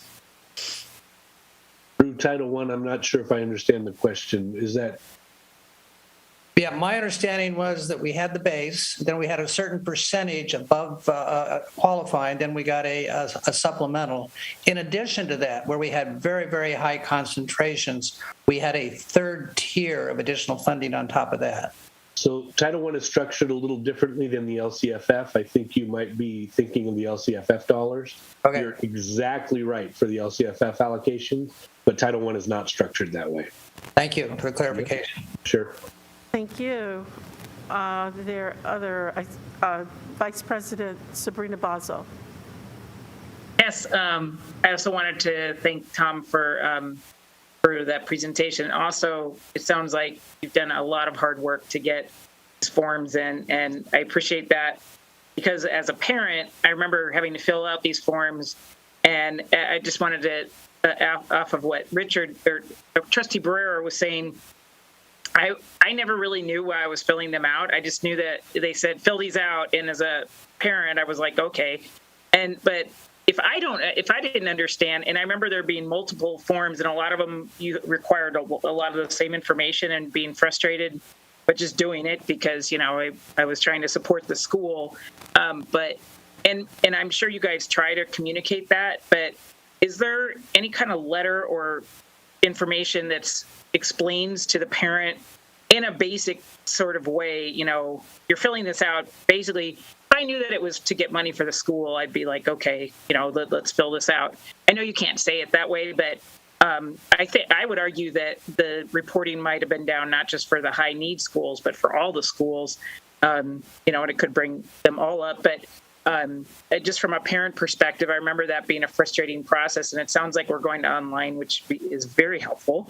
But if they're still having to fill out multiple forms and not really understanding what they're doing, I can see why it would be hard to get these people to fill out forms. So I don't know if there's anything explained to the parent, and I'm sure it's, maybe not consistent across the district, but anything that can be done in advance to explain to the parents, but in a very basic way, that would have been helpful for me. So I know that my office did produce a letter that we provided to school sites. Whether they used it or not, I can't assess that. I know that even the Superintendent Jackson from the dais at a board meeting or two made some announcements there. We did the video that was at the DAC. So I think we've done quite a bit we're trying to do, but we can always do more, because my dad used to say the proof is in the pudding, right? And so if we're not getting back what we want, then obviously we need to relook and probably do even more. Yeah, exactly. Even going to like parent groups within the school, like PTA, and sometimes you can get more of an effect through those, because those are their peers, the parents' peers going out and explaining to other parents, hey, do this because it's going to be good for our school. Things like that. Thank you, trustees. I would like to say that I would like to thank staff, and I want to thank the principals of the schools, and in particular, the principals at Baker and Chavez schools for their quick eye and quickly getting to us to let us know that they had some concerns that Trustee Barrera mentioned. And I just want us all to remember that we're all in this together. This is not Mr. Liberto's program. It's not mine individually or anybody else's program individually. We're a district, and it takes all of us working together. Oh, I'm being a mom here and I'm lecturing. Sorry about that, but it does take all of us working together to ensure that our students' needs are met. And I want to thank our interim superintendent, Dr. Jackson, for working with us to bring this forward. And the issues raised by Trustee Barrera, hopefully next year we can refine it even more. And I just want to say that we rely upon our advisory committee to help us. So I would love to see working diversity on that advisory committee so that they can help catch some of these issues that we need some support in. So I just want to thank you and thank the trustees for your patience in dealing with this tonight. We need a vote if there's nothing else. We need a vote. Trustee Patterson. Aye. Trustee Barrera. Aye. Trustee Beiser. Trustee Beiser. Trustee Beiser, I'll come back to him again. Trustee McQuarrie? Aye. Aye from both of you, from Beiser and from McQuarrie at the same time. Thank you. And Vice President Bazo? Aye.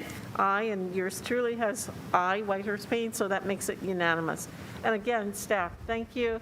We're not trying to get anybody per se. We're just trying to make it better, trying to help our students, and we want the best for them. So thanks to all of you, everyone who was involved. Yes. Let us now move on to item E3, the Title I supplemental funding. And I don't believe there's a presentation on this. Dr. Whitehurst Payne, thank you. Mr. Liberto covered that in the first presentation, so that'll just be for the board to take action. Thank you. So I'll move the item. Thank you, Mr. Trustee Beiser. And the second on it came from? Second. Okay, Vice President Bazo. Let us vote on it. Let's see. Let's start off again with Trustee Patterson. Aye. Thank you. Trustee Barrera? Aye. Yes. Trustee Beiser? Aye. Thank you. Trustee Dr. McQuarrie? Aye. And Vice President Bazo? Aye. Aye. And I vote aye also, Whitehurst Payne, so that's unanimous again for both staff and our student board member. Thank you. Let us now move on to item E4, the update on the LCAP Goal 1, restorative justice practices and mental health. Superintendent, our interim superintendent, would you present this, please? Thank you, President Dr. Whitehurst-Payne. It is my great pleasure to introduce to everyone Nicole DeWitt, our Executive Director of Leadership and Learning, along with Dr. Michelle Frere, our Restorative Justice Practices Program Manager. They will be updating us on, as you mentioned, LCAP Goal number 1, our progress on building restorative communities, along with an update on counseling and mental health. Look forward to their presentation. I'll turn it over to them at this time. Thank you. Thank you, and I'll share my screen just quickly. So thank you so much, Dr. Jackson, for that introduction, and good evening, and thank you for the opportunity to update the board on our progress for Goal 1 of the LCAP in cultivating restorative schools, classrooms, and district spaces. So this evening, we will highlight the use of restorative practices district-wide, with a specific focus on trainings offered in Tier 1, Tier 2, and Tier 3 practices, as well as cluster coaching cycles and individualized professional development to meet school site needs in order to create restorative schools and classroom communities where students feel valued, connected, and actively engaged. I will now turn it over to my colleague, Restorative Justice Practices Program Manager, Dr. Michelle Frere, who will give more details around the progress we have made in our efforts. Thank you, Nicole. So I would like to share the impact of RJP supports provided during fall 2020 to fall 2021, focusing on 3 areas. The first is related to our cluster coaching cycles. The data on the right indicates schools within the cluster that have received coaching and/or have additional coaching planned in spring 2022. Next, within the context of staff professional development, we have reached 9,670 participants. This is inclusive of certificated, classified, and administrative teammates. Finally, in addition to our work within each cluster and our system-wide PD offerings, the RJP department is supporting our school communities in responding to harm in restorative and proactive ways. The RJP team has responded to 146 requests. Next slide, please. So we want to provide a snapshot of some of the transformative work that our school communities are engaged in. I will provide some narration on this 2-minute video. Please hit play.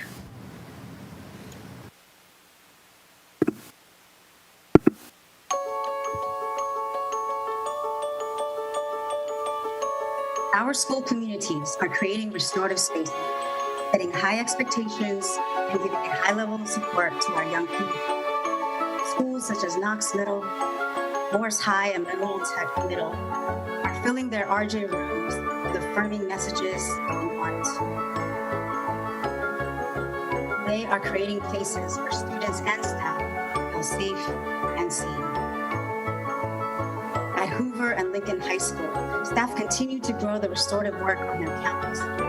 This conversation about what it means to become a restorative school community doesn't just happen in the classroom. Meaningful engagement of our staff, our students, community partners, and families are happening across our district. Building community includes school-wide activities centered on practicing values such as respect, responsibility, resilience, gratitude, kindness, and faith. Even our youngest scholars from Walker Elementary are teaching us about the values they've learned at their homes.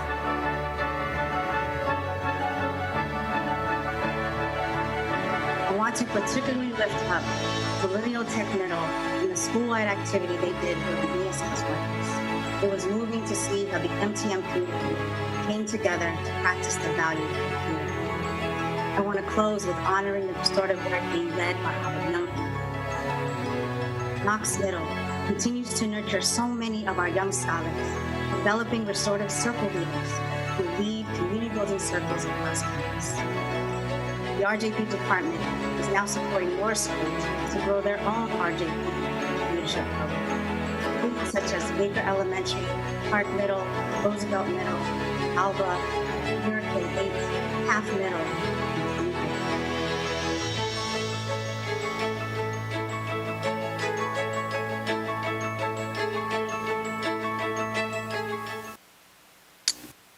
I would like now to pass the mic to one of our RJP leaders, Dr. Veronica Garza. Good evening, board members. My name is Veronica Garza, and I am the Restorative Justice Project Resource Teacher at Millennial Tech Middle School, also known as MTM. Thank you for the opportunity to speak tonight. I want to briefly share some examples of the work that we are doing at MTM that reflect our commitment to shifting and changing school climate and school culture. First is our work around ensuring that we are following the district's restorative discipline policy, which early on has involved a lot of conversations with staff and students. Right now, we are working closely at level 1, looking closely at the level 1 behaviors and the interventions and getting student input. We actually have student focus groups happening this week where peers are talking to one another and getting their suggestions and their input. We also recently changed our site governance team model to a secondary model, so we actually have a student who is now a voting member on our SGT and can also provide some critical input into decisions on campus. Another shift that we see is a student agency and empowerment. A key part of this shift in outcome, I believe, is because we have a really strong restorative team on campus and we have staff that is supporting us to do the work. I work alongside a peace mentor from the Tariq Kamisa Foundation and a guidance assistant. And together we are with students every day, before school, after school, at lunch, during passing period, connecting with students whenever we can. And that relationship has been a key focus of our work since the very beginning of the year. We now have students coming to us when they have a problem or a conflict, a situation. They are asking us for help with a mediation or a conversation with their peers, but also their teachers. We're also seeing more students self-advocating for themselves when they feel lonely, they feel sad, they need a break, they feel anxious, they come to us, and they're doing that a lot more. Prior to the pandemic in years past, MTM has had a high suspension rate, a lot of incidents on campus, ranging from the high level ones to the lower level incidents. And we have really drastically reduced our numbers this year. We're very proud of the work that we're doing and just reducing the need to send students to the office. So we've done a lot in a short time. Again, we're very proud of the work. We have a lot more to do. We just finished our first semester on campus, and so we're learning a lot about the different things that we're doing. We want to refine our systems, our practices, so that this work can be maintained, it can stay student-centered, and that it can improve outcomes for students. Thank you.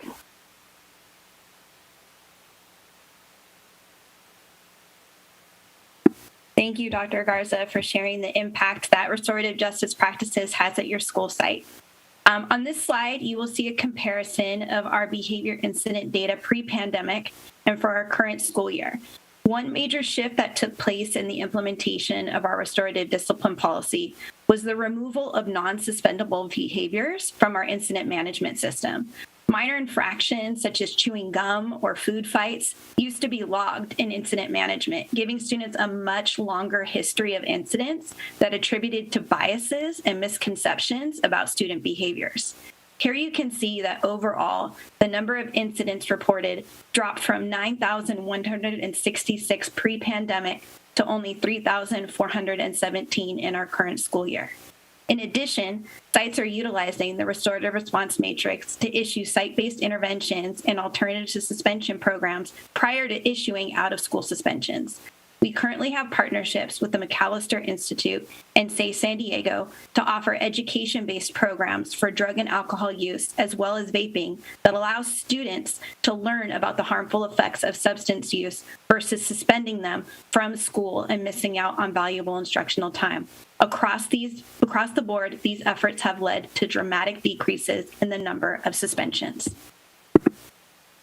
Although initial data is showing marked improvement, we still have much more work to do in training our staff and supporting our schools with restorative justice practices. We will expand our cluster coaching cycles to the Hoover, Kearney, Mission Bay, and San Diego clusters for spring 2022, as well as continue to support clusters who just completed a coaching cycle this past fall. We will also continue to walk alongside our site RJ coordinators like Dr. Garza and look forward to launching a restorative cultural arts program in collaboration with our VAPA department. We also wanted to take this opportunity to update the board on our progress in supporting the social, emotional, and mental health needs of our students. In November, the board asked how often counselors were connecting with students. Here you will see the number of contacts counselors have made with students across the 3 domains for school counseling: social emotional, college and career, and academics. These interactions were logged using the log entry feature in PowerSchool from August through November of this current school year. Our elementary and middle school counselors typically start with addressing the social emotional needs of students and then transition throughout the year to college and career, as well as academic-focused interactions. For our high school counselors, the focus starts with academics, ensuring students are on track to graduate with the correct schedule of coursework, and then shift to college and career, as well as social emotional throughout the year. We also wanted to share with the board that we have begun the rollout of more mental health services available on our school campuses through partnerships established with Daybreak, Mental Health Systems, Say San Diego, SDSU Seed Hay, Wellness Together, and YMCA. Mental health clinicians will now be available on site to provide one-on-one and group therapy to students in need. Our goal in establishing these partnerships is to provide mental health services to an additional 8,000 students per year. So I know we talk about this often, that it does take a village, and I want to give a very special thank you to our entire Restorative Justice Department and to our Mental Health Resource Center, in particular our program managers, Dr. Michelle Ferrer and Dr. Yuka Sakamoto, for their leadership. And I especially want to give a shout out to Dr. Jackson. He has been a champion behind the scenes for all of this work, and so we very much appreciate his support. So we appreciate the opportunity to update you on our progress with LCAP Goal 1 and are available to answer any questions you may have. Thank you. Thank you. And we do not have any speakers on this item either, but I'm sure the board members want to say something. The question is who? We'll start with Mr. Barrera, Trustee Barrera. Thank you, President Whitehurst-Payne. And thank you to the staff for the presentation. So one of the ongoing challenges, that we've identified for many years is I think the board fully supports the concept of restorative practices, and the data that, Nicole, that you present, confirms that, that restorative practices are effective and necessary. So the question is always, how do we take this model to scale, and what does that mean, and how far do we have to go, and what are the barriers, to get us between where we are now and taking it to scale? I think, I think if we could have that kind of analysis, that would be very helpful, because the downside of being so clear about the effectiveness of restorative practices is it forces us to then ask ourselves what students aren't getting it, who should be getting it.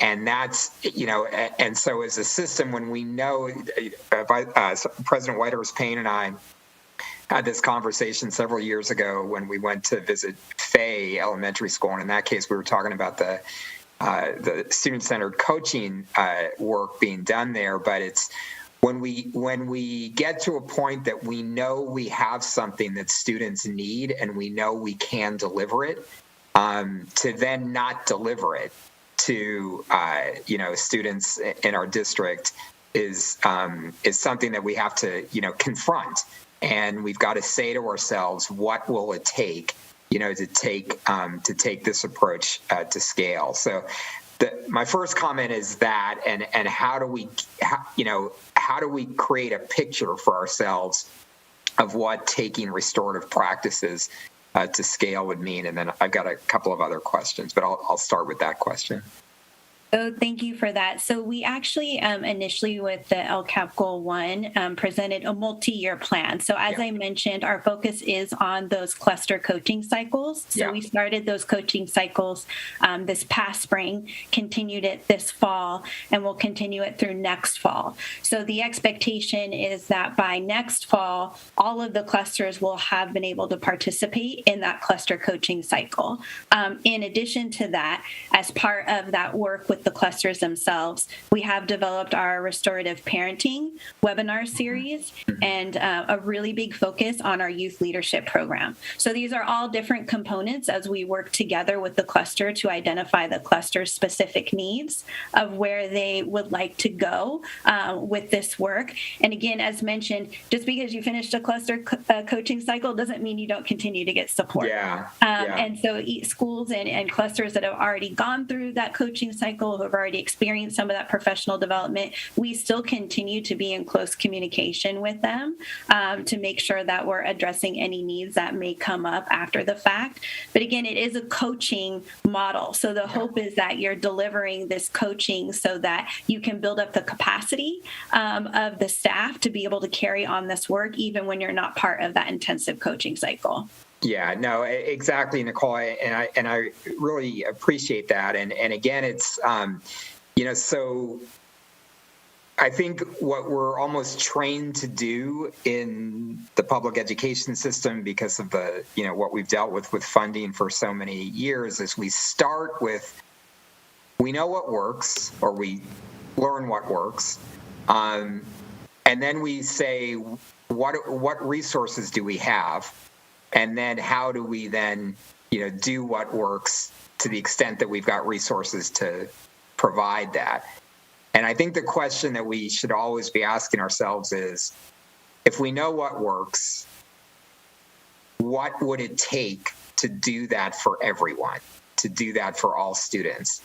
And because then that clarifies, I think, for not just us as a board and as a district, but for the public, what kind of resources we need. So again, it's that question of taking things to scale, not constrained by our current picture of resources, but what students actually need. So then my second question, that is sort of the same concept, but it's around the mental health counseling. So again, it's exciting that we've got the partnerships with the different organizations and that we're able to offer that. But I think of how many students in our district, which is likely a lot, that have chronic mental health issues that require ongoing professional therapy from clinicians, many of whom we may not have even identified because we haven't, been able to even do that assessment. But if somebody, has a chronic mental health condition, what that probably means is they should be seeing, a therapist for an hour every couple of weeks, or an hour a month, or whatever that looks like. So what would it take for us to get to the point that all students in our district, and in this case, I think particularly our high school students, that need some kind of ongoing work with a mental health professional, get access to that?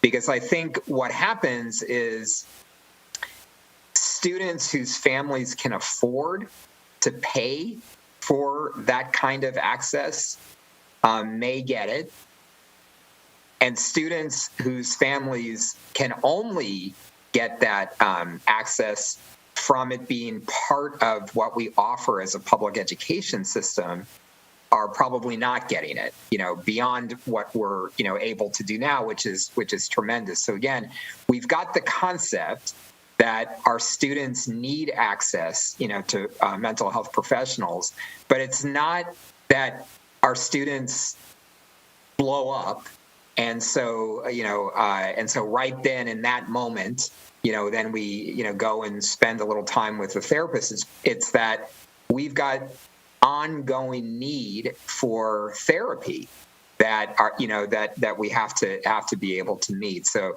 my second question again is, how do we think through at the scale that is likely needed by students in our district? How do we get students access to that ongoing mental health therapy that they need? So one point of clarification is that these new services that we're establishing are in addition to existing services that we've had for students that receive it through our county behavioral health partnerships, as well as services through students' IEPs. So those services are still available for students that may have the ongoing need. But these particular services actually are meant to address what you were discussing. It's not meant for someone just in the moment who's having a hard day to be able to access this. It really is meant for students that need some ongoing support, whether that's in an individual setting or a group setting. It's really meant to provide that, or even to be a stopgap, to be honest with you. If there's folks that have private insurance, but maybe it's a really long wait for them to access that, this could be an opportunity for them to access those services at the school site while they're waiting to access their private insurance services. So this is our first attempt at bringing in more services. And so I think we'll be able to better analyze at the end of this semester how many students access the services, how frequently they accessed it, if the need was more on a group therapy side or a one-on-one therapy side. And then we do have some flexibility within our contracts to make adjustments for future years. That's great. No, I appreciate that. And then I guess the last question would be about, so in May of last year, led by Trustee Patterson and students in our district who were advocating, we passed a policy that mental health education would become part of the core curriculum in our district. And where are we with implementing that policy? I'll jump in, and as I spoke with Trustee Patterson, I think it was today, and he brought that forward. I will be scheduling some time with Nicole. We had postponed our weekly meeting around wellness and mental health so that we could be a part of the all hands. I know Nicole is going to be circling up with students just to get caught up on where we were and how we move forward. So we'll be able to tell you, and I can follow up with a board memo, but we need to touch base and get caught up with the students that have done some great work and find out how we implement that. Great, thank you. And thank you again, Dr. Jackson and Nicole and Veronica and everybody on our staff who's working on this.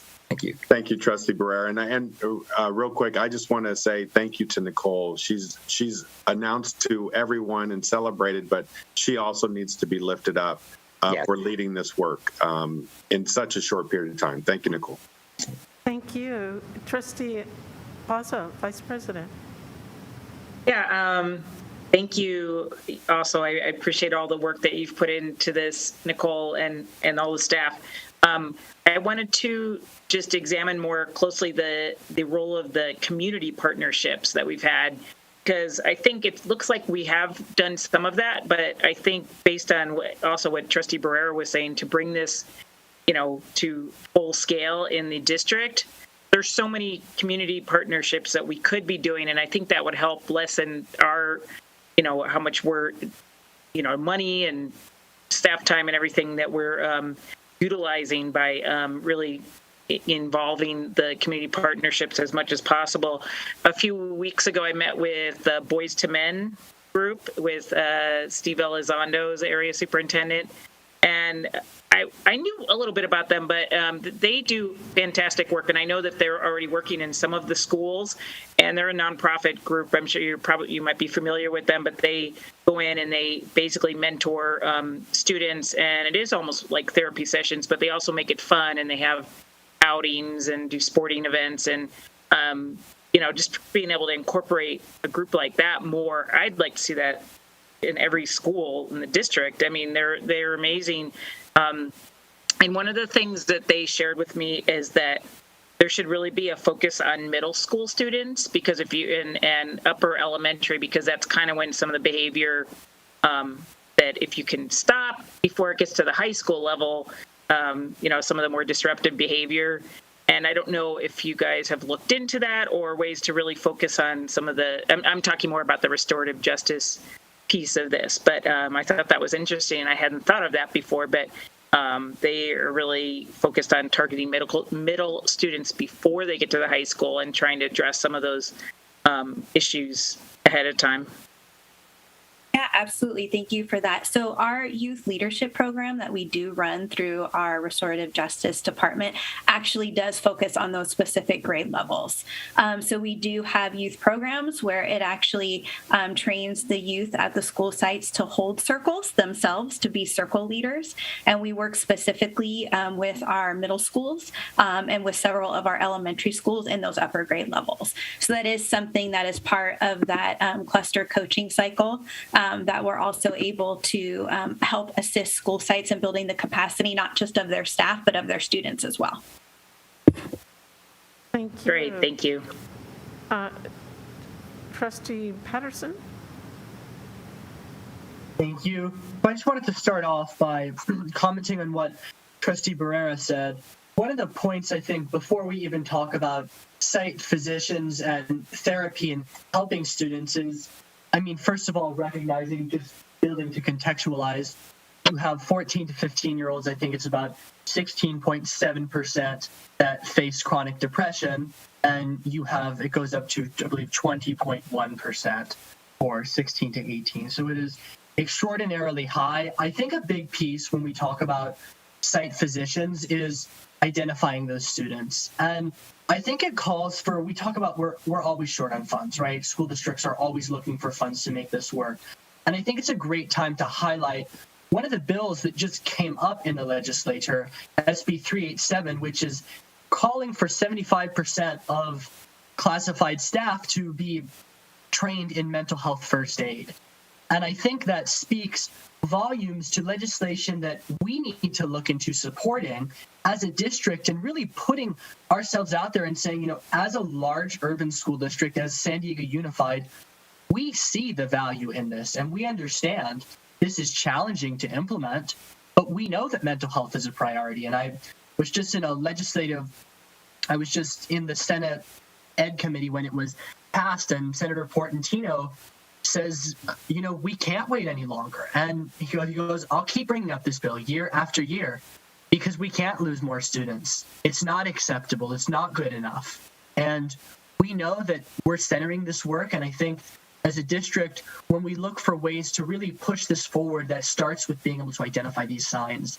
And that means that just as we're trained in first aid, we should be trained in mental health first aid. And that idea of recognizing the warning signs. I know we've looked into a mental health micro-credential as an optional thing, but definitely moving in this direction. I think SB 387 would be something that we want to look into, and other bills surrounding mental health.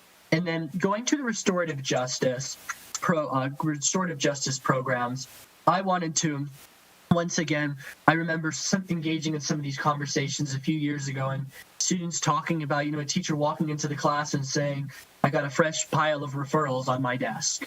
What a way to set the tone for the class and your intentions of how you want to go about this. And not to say that's all teachers, there's incredible teachers, but it's to remind us of some of the places that we are at. And I think it's so critical that, as you've all seen, when we include students, what that does in the process. And I wanted to ask, how have you used student feedback and leadership to inform your decisions in a restorative justice program? Thank you for that question. As we were just mentioning with Trustee Bazo, that youth leadership program that we run through the Restorative Justice Department does help us to inform how that program is developed and how it's utilized, but also as well in training our district staff around restorative justice practices. A big piece is the circles that are held and what is discussed in those circles and how they're utilized and how it is a space to hear all voices. So that is encompassing, student voice as well. Definitely. And I'm interested, I know I heard a student was added to the SGT. I wanted to hear how has that been? What have your experiences been? I think it's so important to amplify these, what is unfortunately can be a unique situation sometimes, but definitely doesn't need to be. Thank you. Yes. So our student Henry is he has the last meeting that we had was the meeting that he was voted in. But we actually had a group of students. We don't have a name yet. It's like the SGT group of students, and they all came to the meeting to support Henry. So we actually have Henry. We have 2 alternates. So we had the student body vote for the SGT rep, and they did a little blurb about themselves, and students got to read and select. So I'm excited that we have a 6th grader on SGT to just be a part of the process and learn and grow. But it's been exciting so far. We have an emergency SGT meeting on Friday, so Henry will get a chance to participate in that, and I think our next meeting is coming up in a week or 2 after that. So now I think he's excited about it. He loves talking, so it's going to be a great experience for him and the peers who are supporting him, so that when he votes, he's voting on behalf of the student body and not just solely kind of what he thinks. It's important that we gather, input from his peers so that he can vote in a way that represents everyone. And no, that is so beautiful to hear and wonderful. And the process you used to get there really speaks volumes to the position that Henry is now in as a representative on equal footing, which I think is so, so important and critical. And we always talk about, beyond the student, beyond the experience of them serving in that role, they're also going to make a big difference because they bring in those unique opinions. And just as I talked about that example of the student that mentioned the fresh pile of referrals, those are the lived experiences that allow us to inform our practice. And when we do that, when we make those connections and when we hear from our primary stakeholders, that's how we move forward. And that's how we break the cycle. That's how we create communities where restorative justice actually works, when we hear from the students that are affected by it. So I so appreciate that work. And I think there's a lot to be said about what you have all done and practice that the rest of our districts can work towards. Thank you. Thank you. I would like Dr. McCrary, Trustee McCrary, your hand is up. Yeah, terrific. Thank you. So your report mentioned the powerful impact that restorative justice practice training has with developing student-to-student interventions and enhancing self-agency. Vice President Bozzo spoke to the value of connecting with community organizations. Trustee Barrera mentioned the inclusion of professional intervention, and Trustee Patterson raised the value of engaging students in the decision-making process. What I'm wondering is, are we training our parents and our family members in helping with this process? Yeah, absolutely. I'm actually going to defer to my colleague, Dr. Michelle Ferrer, because she has been very involved with our parent webinar series that has been led in different parts of the district. Michelle, do you want to share a little bit about that series? Sure. Thank you. So at the start of fall 2020, the RJP department launched restorative parenting work, right? It started at one school, partnering with the PTA, which was Franklin Elementary. And then we soon realized the importance of really engaging this work, bringing this work forward to other sites. So at spring 2021, the RJP department began to collaborate with our family engagement team. We presented at Parents as Partners. So we took that 3-part restorative parenting series and were able to reach hundreds of our San Diego Unified families because we had a partnership with our family engagement team. So that would be my update as far as like how we're addressing that need systemically. When it comes to the work, when we're in the cluster model, we're working with school sites. Again, we try to really identify like where are the parent leaders on your campus that want to get connected with us and offer up professional development sessions that are geared towards reaching our families. Thank you. Thank you all. I just have a few comments I'd like to make. Thank you all for the presentation. When you see the numbers, the drastic drop in the number of cases, the data that you showed over 9,000 down to 3-something, and the 2,500, 2257 down to 1179. I mean, those are drastic drops, and I think staff should be commended for that. because people are always complaining about the number of incidents that we have. And looking out at the various groups, I think we've made some tremendous progress there.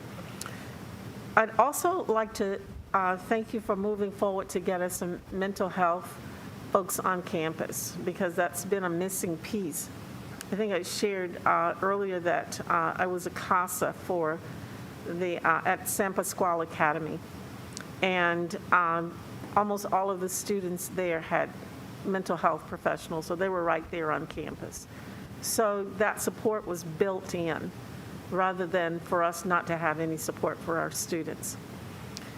And the third thing I would like to say is that I look upon mental health on a continuum, and our social emotional needs of our children on a continuum. And it starts out with very simple things like the students who said today. They had more students at the prom, or not prom, some event on campus than they've ever had. That to me is tremendous, because was that Maddie Wilson was telling that story, because thank you, that is a part of mental health. Maybe I'm wrong, I'm not going to be an expert here on this and say that I am, but I think that's a beginning, because when you are cooped up in a little room or in a house and you can't get out and see anybody, then your mind starts operating and going in the wrong directions. And so to have students together is a beginning step for us addressing the mental health conditions of our students. And also, the question for me is about, and I've talked to the superintendent about this, Dr. Jackson, just getting outside helps a lot, because believe it or not, I believe fresh air helps. Just to get out with your peers, to have conversation, to know what's going on, etc. And so I'm pushing him on some things related to MTM. So it's good, Dr. Veronica Garza, you're at MTM, because I'm pushing him to send some of the middle school children classes or whatever, grade levels, over to get out and do something in the fresh air. And to your comment, Trustee Vice President Sabrina Bazo, having worked at a couple of middle schools as a teacher, I can assure you that is ground zero.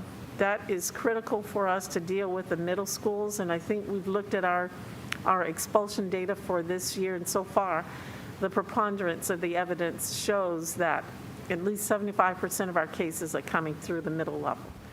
That's where they need to be together, safely, masked up, and all the other things. But we've got to do something to address the mental health conditions that they're having, being alone and isolated. So I just want to thank you, Dr. Nicole DeWitt, I believe you're doctor, for bringing us to this point, because I'm feeling excited that we have finally gotten to the place where we have mental health folks out there to help. And Dr. Jackson and I and others on Thursday will be looking at MTN. We look to see you over on the campus, Dr. Garza, as we explore what's going on with the Earth Lab. Okay? Yes, Trustee Patterson. Yeah, I just wanted to raise that, we've always said I'm not the only student on the dais. I just wanted to ask, Maddie, if you want to say anything, you are completely allowed to. And if you want to speak on, I just wanted to ask, do you think we're on point here? Do you think that in terms of, what are the needs? Because I can speak, but the more the merrier, right? I wanted to. Yes. Thank you for including me. I think you guys are right on the dot. From personal experience, my own mental health was really severe in middle school. It started around 7th grade, so I really believe that is ground zero for a lot of students.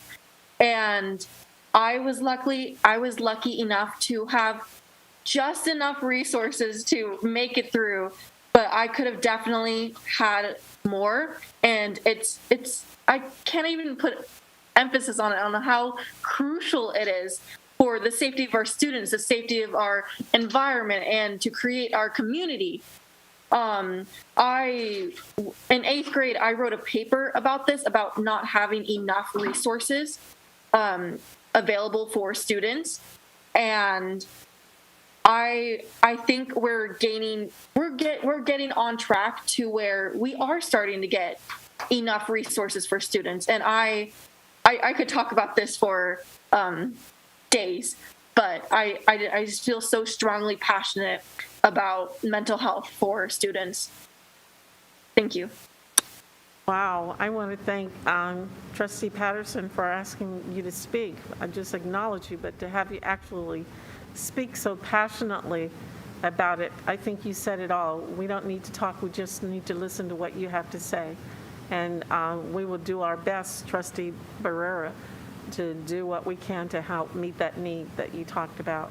Thank you for saying it. If that's it, and I don't see any more hands, Dr. Jackson, do I not? Let us move on to item F1, 2, and 3. And I'd like to have a motion to adopt this agenda. These items. I'll move items F1, 2, and 3. Thank you. A second by? Second. Was that Trustee Vice President Bazo? Okay.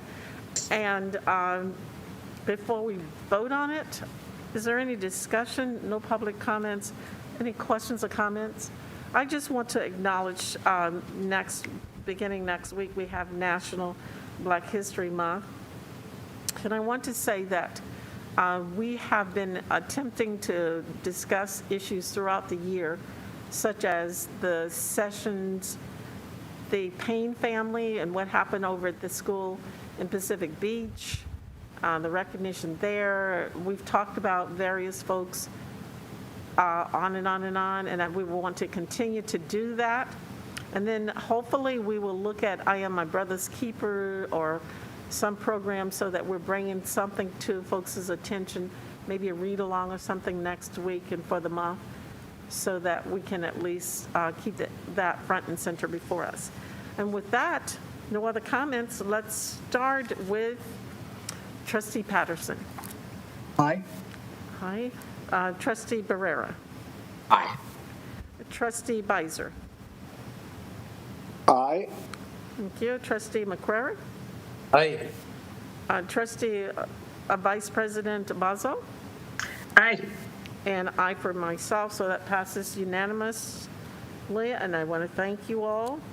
And move us to G1, which is an action item also. I would like a motion on this. Trustee Beiser, hand is up, and Bazo seconded. Any discussion or no comments on it? Let's vote on it. And we will again start with Trustee Patterson. Aye. Thank you. Trustee McQuarrie. Aye. Trustee Beiser. Aye. Thank you. Trustee Barrera. Aye. Vice President Bazo. Aye. Thank you all. An aye for me, so that passes again unanimously. And we're on to item G2, which is allocations of charter school. This is another item I'd like a motion on. Trustee Barrera and Second. Trustee Dr. McQuarrie and Corey, and in a discussion, then let's vote. And again, we'll start with Trustee Patterson. Aye. Thank you. Trustee Barrera. Aye. Trustee Beiser. Aye. Trustee Dr. McCrary. Aye. Thank you. Vice President Trustee Bazo. Aye. And aye for yours truly. So that again passes unanimously. Item G3, the MOUs here. A motion, please. Like a motion. I'll move item G3. I'm allowed to move. I'm just not allowed to vote. Okay. Okay. So thank you for that motion. That was Trustee Patterson, and the second came from? Second. Okay, thank you. Superintendent, Vice President. Any questions? No public comments? Let's start with Dr. McQuarrie. Aye. Thank you. Trustee Beiser. Aye. Thank you. Trustee Barrera. Aye. Thank you. And Vice President Bozzo. Aye. Thank you. And yours truly, it passes 5-0. And we're on to item G4. A motion, please. Is there a hand up, Mr. Rollins? No? Okay. I'm just seeing. I don't believe so. Okay. Thank you. Who did the motion on this? I'll move it. Okay. Thank you. Barrera. And the second on it came from McQuarrie. Thank you. And no public comment. Let's vote on this if there are no questions. Let's go with Barrera. Aye. Beiser. Aye. McQuarrie. Aye. Vice President Bozzo. Aye. And aye for me, so that's unanimous again, 5-0 with the student not voting. Thank you all. We're through all of those action items there. H1, info item, and this is on an update on the governor's 2022-23 budget proposal. Superintendent, would you please introduce this item? Thank you, President Dr. Whitehurst Payne. Joining me this evening is Drew Rollins, our Chief Business Officer, and he'll be presenting an update on the governor's 22-23 budget proposal. And again, this is the proposed state budget, and it does include the goals and objectives for the next fiscal year. And we're going to highlight some of the significant pieces to this, policies and initiatives that have come from the administration. We will only be lifting up the funding for K-12. So the governor's budget is all-encompassing for the state, and we're speaking specifically on K-12 education. I'm going to say UTK because we have been a leader in the implementation of UTK, and Mr. Rowland is probably going to lift up that we're going to see some additional supports for UTK, universal meals, which will continue. And we will continue our advocacy on how we count our students, because we recognize that we're going to need that change as we go through these tough, challenging times.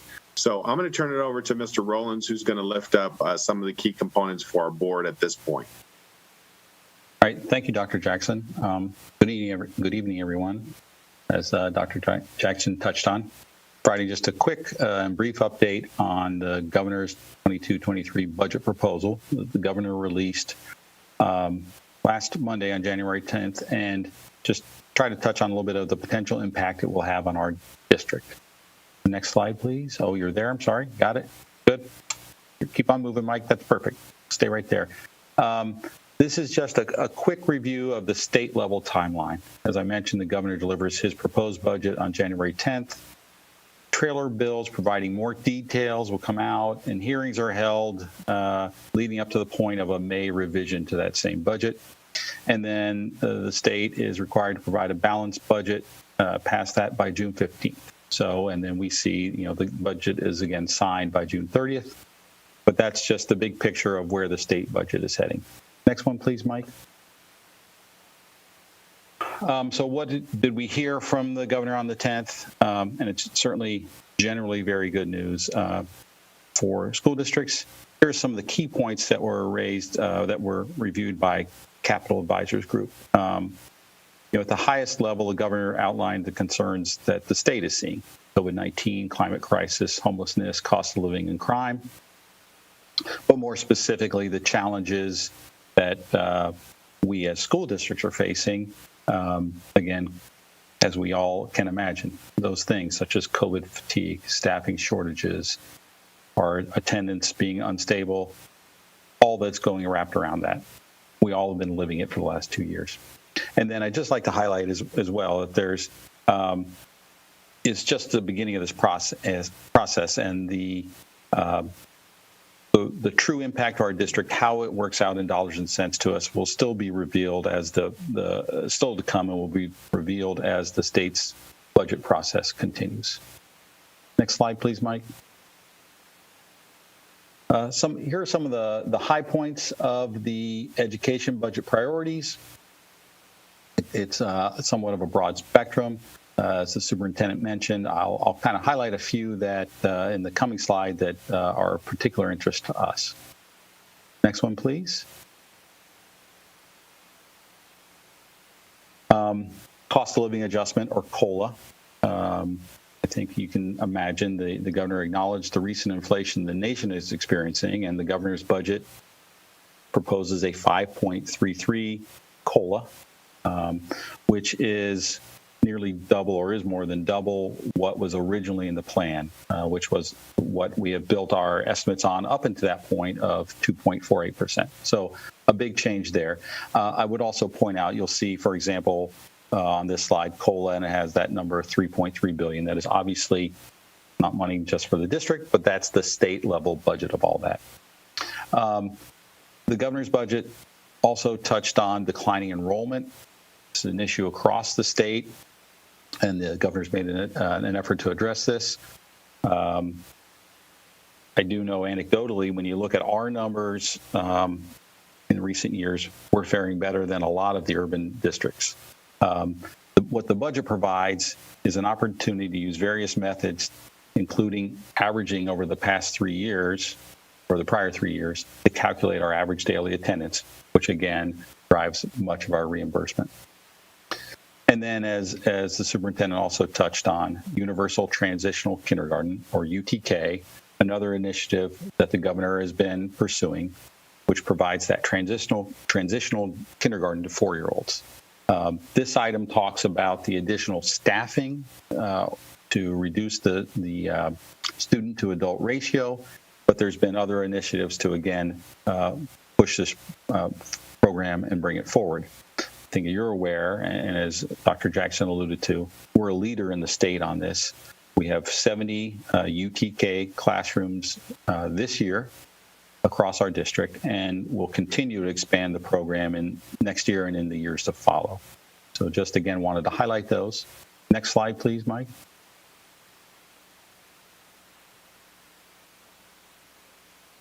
Okay, thank you. Again, more of the continuation of the initiatives with more details presented here. Just highlighting one of them, fourth bullet down, you can see universal meals. That was something that's, again, been a desire for a while. It was initiated at the start of the pandemic, and now will continue beyond the end of the pandemic, which we all hope is soon. Tremendous support for our students, and something that we all know our amazing food service team will embrace. And so this provides the opportunity of 2 meals per day at no charge to all of our students. So those are just some of the highlighted items. As you can see, there is a lot within there. There's a lot of work still to come. Next slide, please, Mike. And we kind of lay out again our timeline as we're working forward, and kind of more of an internal perspective. We have board meetings coming up. We have our presentation of the second interim on March 8th, which again will look at our current year and the next 2 years and kind of narrowing in with more detail on the budget for next year, providing some more clarity. But again, we know that it won't be fully baked and cooked until the state budgeting process continues through June and gets to a budget adoption in late June. So that's it. Next one, Mike, please. That's it in a nutshell. It is all, again, good news. Includes my presentation, myself, Dr. Braucho, or our Director of Government Relations, and our finance team are also here and available to answer any of your questions. Thank you. Thank you. We don't have any guests.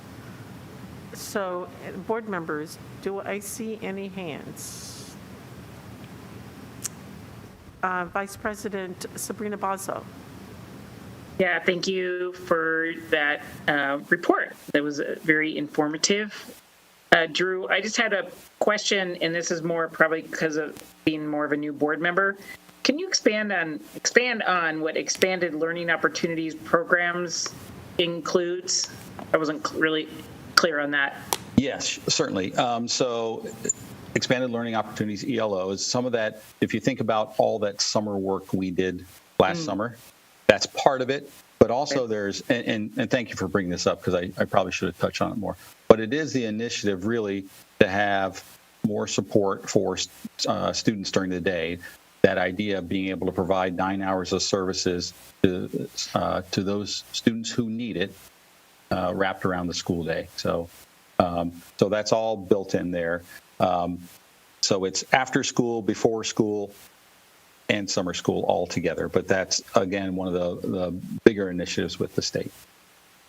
Great. Thank you. Thank you. Okay. Trustee Patterson. Thank you. Thank you, Drew. Really appreciate the presentation. I wanted to ask about looking at our climate action plan and talking about the governor's investment in transforming our bus fleet to potentially be electric or other renewable sources.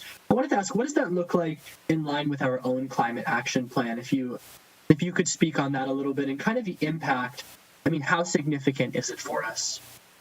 Well, I think, it certainly is something we are pursuing. It's hard to tell, again, what resources will come to us from this initiative, still watching it. I think, as you might know, we were successful in a recent CARB grant, California Air Resources Board. So we are dipping our toe into the water of electric vehicles. We have, I believe it was 13 electric buses coming into the fleet. The first few of them are on the lot. I believe it's 3 more to come. We're working through what comes behind that as well with infrastructure. Our own grant also touches on other service vehicles, whether that's delivery vehicles, maintenance vehicles.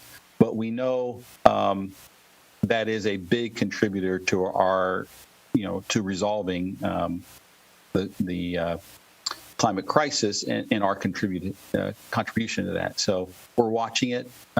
We're hopeful that more will come and that we are looking forward and supporting it both in operations and in the infrastructure needed to support something like electric vehicles. Thank you. Yeah, I really appreciate you speaking on that. As we know, we definitely have that aggressive goal of 2035, potentially even earlier, to get to being carbon neutral as a school district. And I think that, just what we've heard tonight, whether it be the conversation on mass transit or talking about the governor's newest investment in that, I think it's really important that we hold ourselves accountable and look at the state and hold them accountable and say, how are we moving towards that goal? So I look forward to more information on some specifics. Certainly. Thank you. And I would also like to just touch on, again, the CARB grant that we're executing right now got into vehicles, but it also did some of those other things. Electric landscaping equipment as opposed to gas-powered 2-cycle lawnmowers and weed whackers and all that are actually one of the worst polluters in that sense. So there's a lot of pieces and parts that we're working on that, it's new technology, it's new to us, but we're pushing the envelope and want to continue to grow and develop and bring the right equipment to bear and right equipment together to support our initiatives on climate change. Thank you. I don't see any other hands. I just want to say the 70 UTKs this year, and hopefully we'll continue with that because that's an excellent opportunity to give our students a head start. And I also want to say about the universal meals. I really applaud our staff for really taking that kind of the bull by the horn. Yes, that's the way you say it. And Gary Patel and that group for really pushing the food piece, because that also is a mental health connection. And I don't have a PhD in mental health, but I'm just saying here that if our children, I've seen them on campus just all eating together, just picking up food, just fellowshipping, without worrying about, do I have a card or money or this or that. The food is there, they stop, they pick it up, and they continue their conversations.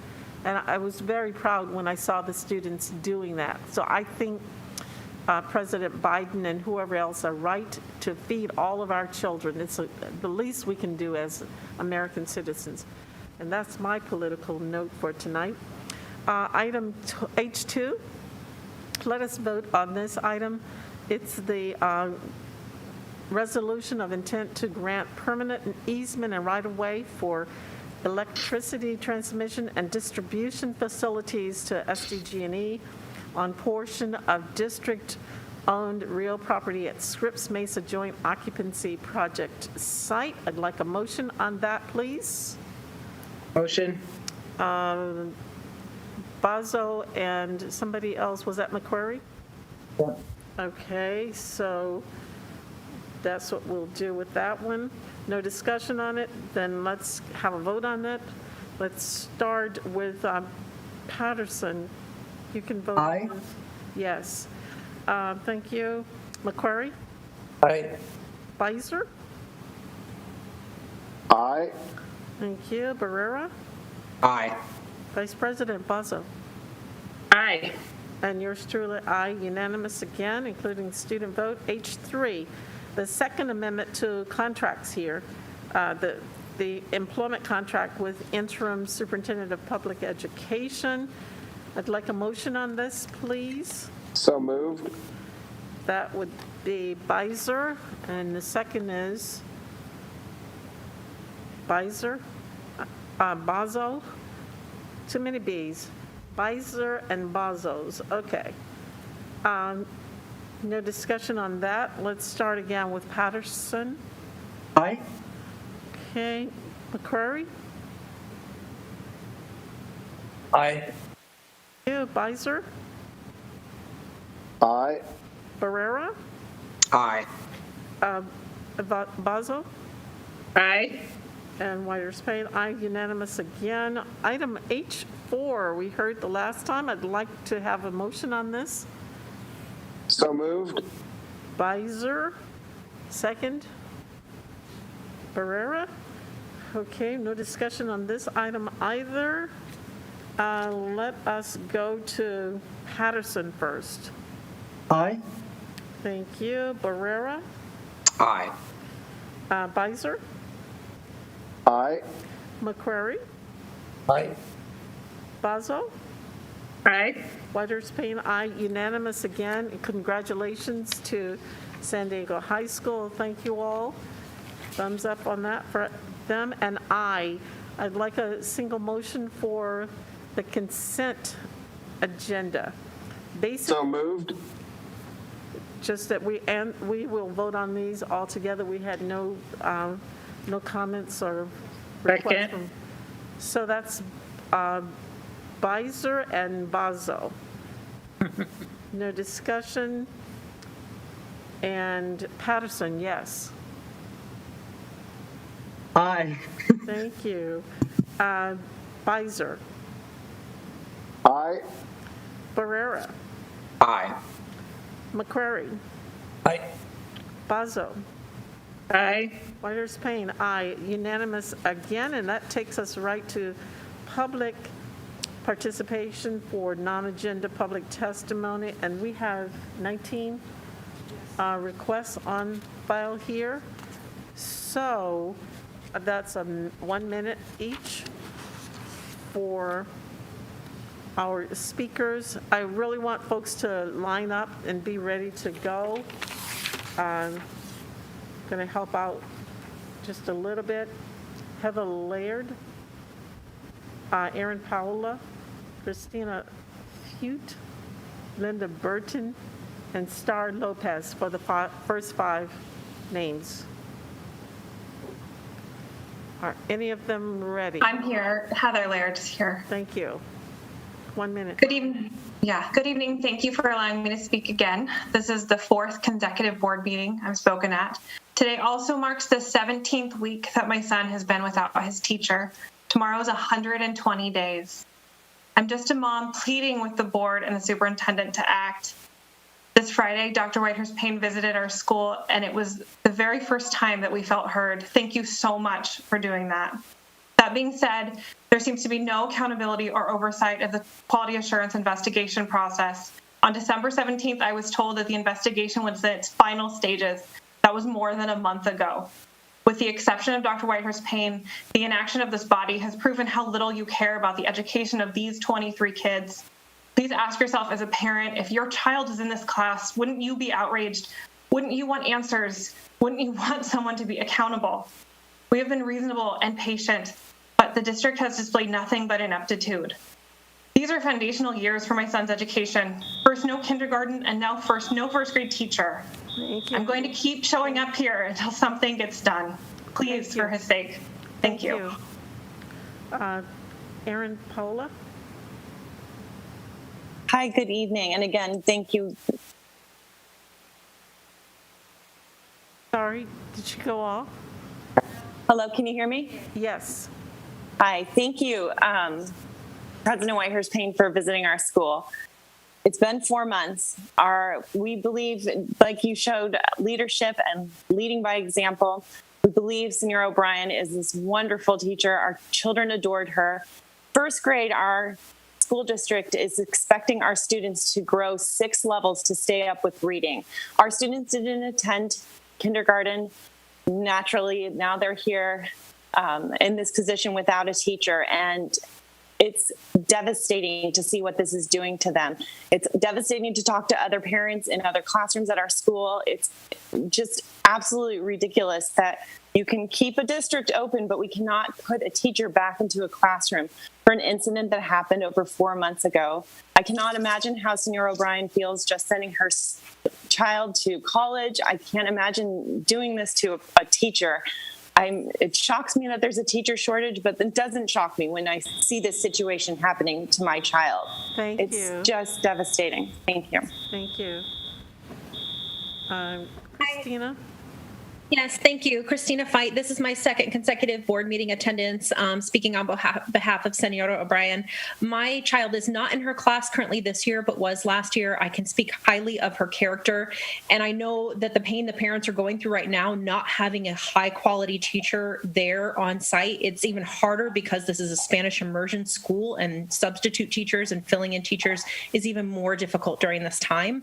I think, too, I speak that the teachers that are there on campus that have known Senora O'Brien for years, this is making them lose confidence as well. I'm losing confidence as a parent who had this teacher as his teacher.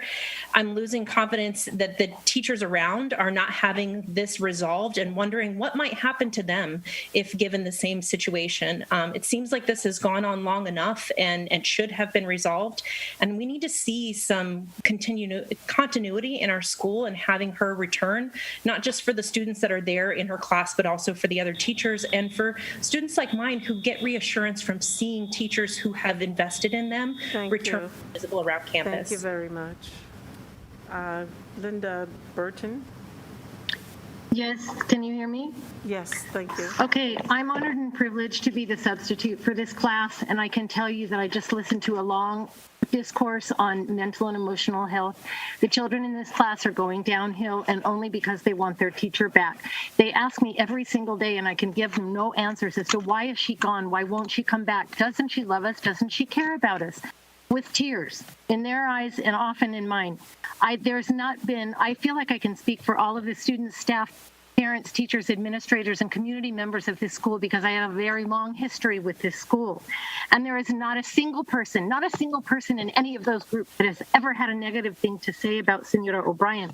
The only thing that is going to restore the faith in the adults that are supposed to take care of them to these children in this class is to bring her back tomorrow. I feel like as a CEO, Dr. Jackson, you should be able to make that happen.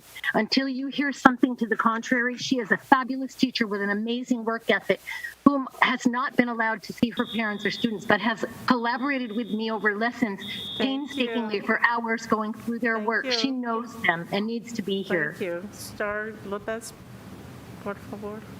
Thank Thank you for the opportunity to speak.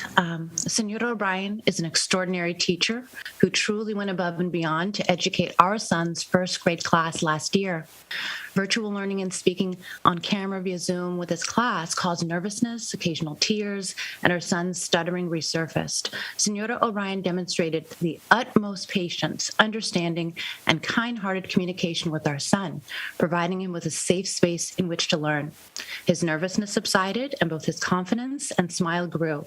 Senora O'Brien was a substantial part of our son's growth. Our gratitude for her daily kindness, positive and caring attitude throughout the most difficult school year circumstances is immeasurable. Had our son not had Senora O'Brien last year, I don't know how we would have gotten through the school year. We felt her love of teaching by the way she spoke to and treated our son. We consider ourselves extremely fortunate that Senora O'Brien was our son's teacher, and it is our hope that she will return to the classroom soon. Thank you. Thank you. The next five up, Jen Ragusa, Juanita Sanchez Sevilla. Yes, Senora O'Brien is a well-respected and dearly loved teacher by her students, parents, and alike. She's solidified this over a 7-year time frame at Longfellow. The Quality Assurance Office has yet to complete the report. You as a board speak of emotional and social distress of our students at this time within the school district. Think about this group of first graders. You're creating a disservice to these students. They have an opportunity to learn from a dynamic, admired, and effective teacher. Put her back in the classroom. The lack of efficiency of the Quality Assurance Office must be addressed by this board. Please step up and look into this situation. We are at a great shortage of teachers at this time, and yet we have Senora O'Brien, who is a teacher who has interest of her students as the primary focus. She is an achiever, and these first graders need her reinstatement in the classroom to happen right now. Please look into this matter, ask the Quality Assurance Office for answers, and we expect urgent and swift resolution. Thank you. Thank you. Juanita Sanchez Sevilla.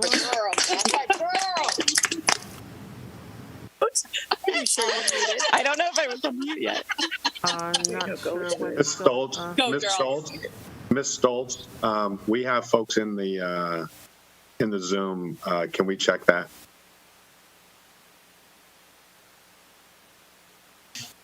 Hi, my name's Randy Rose. Can you hear me? Yes, thank you. Great. Thank you for letting me speak to you. My name's Randy Rose, and my child was a student at Longfellow. I've known Senora O'Brien for the 7 years that she was there. It is absolutely unheard of to me that the quality assurance has taken this long to get resolution for this teacher who has been completely committed to the students, to the community, to the parents of this community. The efficiency is just, I don't want to be judgmental, but it's ridiculous. Really, we have a teacher shortage, and you have a teacher that can't get back into the classroom, that is dying to, and you can hear from their sub that the sub is behind that teacher getting back into the classroom. Please look into this matter. Please demand that Quality Assurance demand answers for this, and we request urgent and swift resolution. You have children that are absolutely dying on the vine, and there is no reason for it. Thank you. Thank you. Sarah Almada. Hi, good evening. Thank you, board, again. This is my third time coming here to speak on behalf of Senora O'Brien. With the weeks that pass and now months, 4 months a teacher being out of their class, it's unacceptable. I'm an educator for San Diego Unified. I'm a community member of Longfellow. Both of my students were educated by Senora O'Brien. She is a loving, dedicated teacher who worked hard to be a teacher. By no means does anyone become a teacher by accident. The amount of hoops one must go through is enormous. And now that she is and wants to be in her classroom, I just find this entire process unacceptable. With no resolution and no answers from Quality Assurance, can any of you imagine how it would feel to be removed from your position and not even communicated with? I think it's absolutely deplorable that you speak of students being your focus and their mental health and well-being. What about Senora O'Brien's as well? She loves being a teacher. She's dedicated and committed. She's been doing all the lessons with Senora Bertine this entire time. Thank you. And yet, Thank you. I want her to be exonerated, and I want her to be returned to her classroom. And what are the protocols for quality assurance? It's Cody Black. very concerning. Thank you. Cody Black. Hi, my name is Cody Black. I'm a fourth grader at Benchley Weinberg Elementary.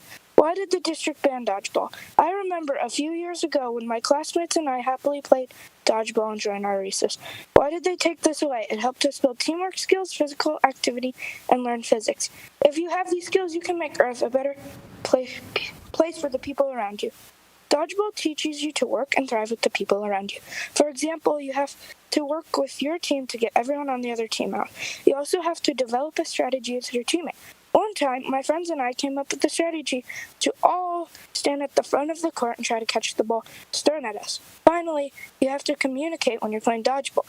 For example, my friends and I communicate to see if we can toss the ball to one another so they can get someone on the other team out. As you can see, there's a lot of teamwork involved in playing dodgeball.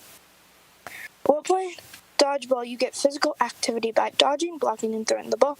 In health this year, we learned it's good for you if you have 30 minutes of moderate to vigorous physical activity. Dodgeball definitely meets this need, and it's a fun way to do it. Also, it's a great PE game because it meets the expectations of physical activity. Dodgeball helps you learn physics.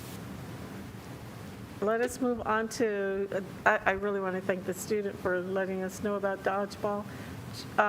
Julio Gomez? Good evening. I would like to request 3 minutes. I'm sorry, what was that?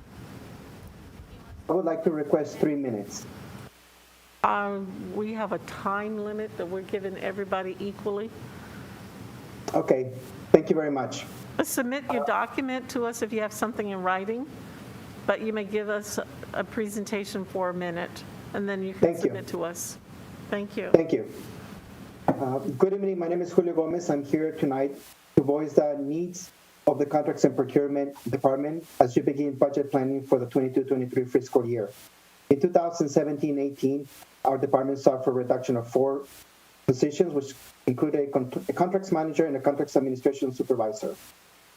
But in the past 3.5 years, the Strategic Sourcing and Contracts Department has saved the district $518 million in savings that have gone back to the students in the classroom.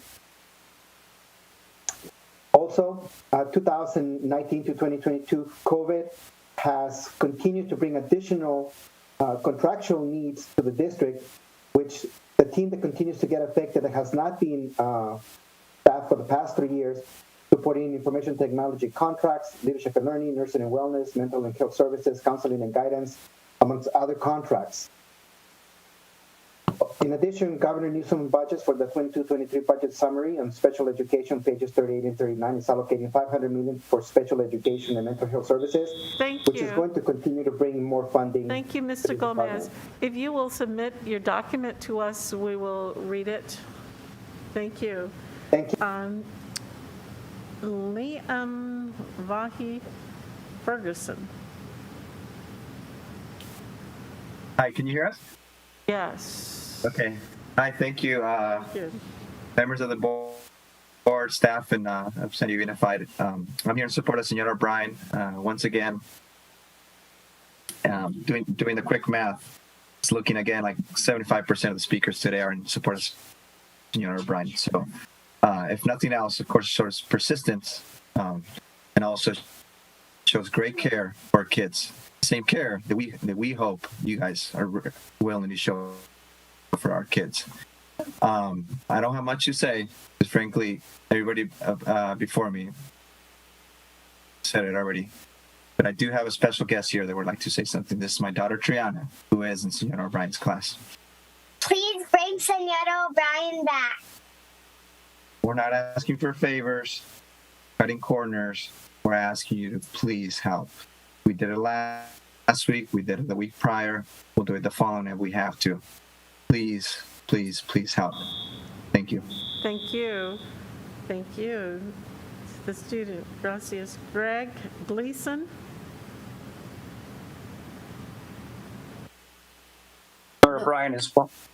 Hi, board. Thanks for letting us speak. We've already written in full support of Senior O'Brien as well. My family's had the pleasure of getting to know Senior O'Brien in 2020.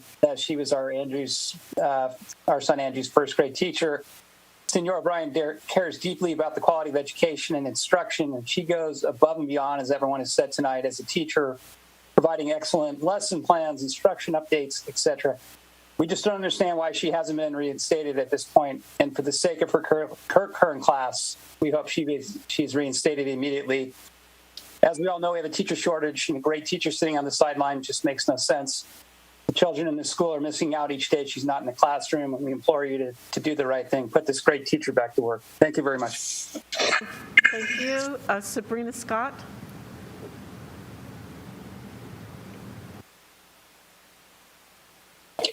Hello? Hello? Yes, we hear you. Hi, yes, my name's Sabrina Scott. I'm a parent at Longfellow to 2 students. I'm calling on behalf of Senora Pilar O'Brien, first grade teacher at Longfellow. My son Keaton has been in school with the rest of the class, and they haven't had their teacher for almost pretty much the whole year.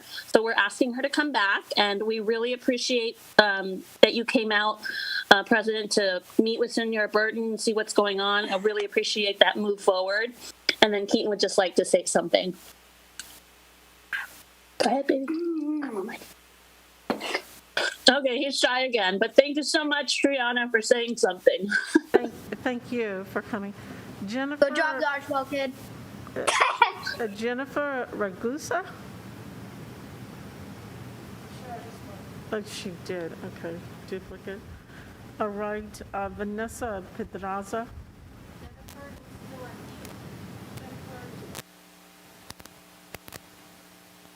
Yes. Jen and Jennifer are the same, so Vanessa Pedraza. Natasha Stitterman? Hi, can you hear me? Yes, Vanessa. Okay, hi. Good evening, my name is Vanessa, and I'm speaking once again on behalf of Senora O'Brien. It's been 17 weeks, 119 days since she's been removed from her classroom, but you all know that already. This is completely unacceptable and extremely disappointing. I mean, a lot has been said already. I don't know what else to say. This is my 4th time speaking, and I can't believe I'm speaking again, but I will keep speaking until she is reinstated. Not all 23 families are speaking tonight, but all 23 families support her and want her back in the classroom tomorrow. Please be part of the solution and get my daughter and her friends teacher back in the classroom. She deserves to be back. They deserve better from all of you. So please support them in helping get this investigation completed. Thank you for your time and good night. Thank you. Natasha Stidman?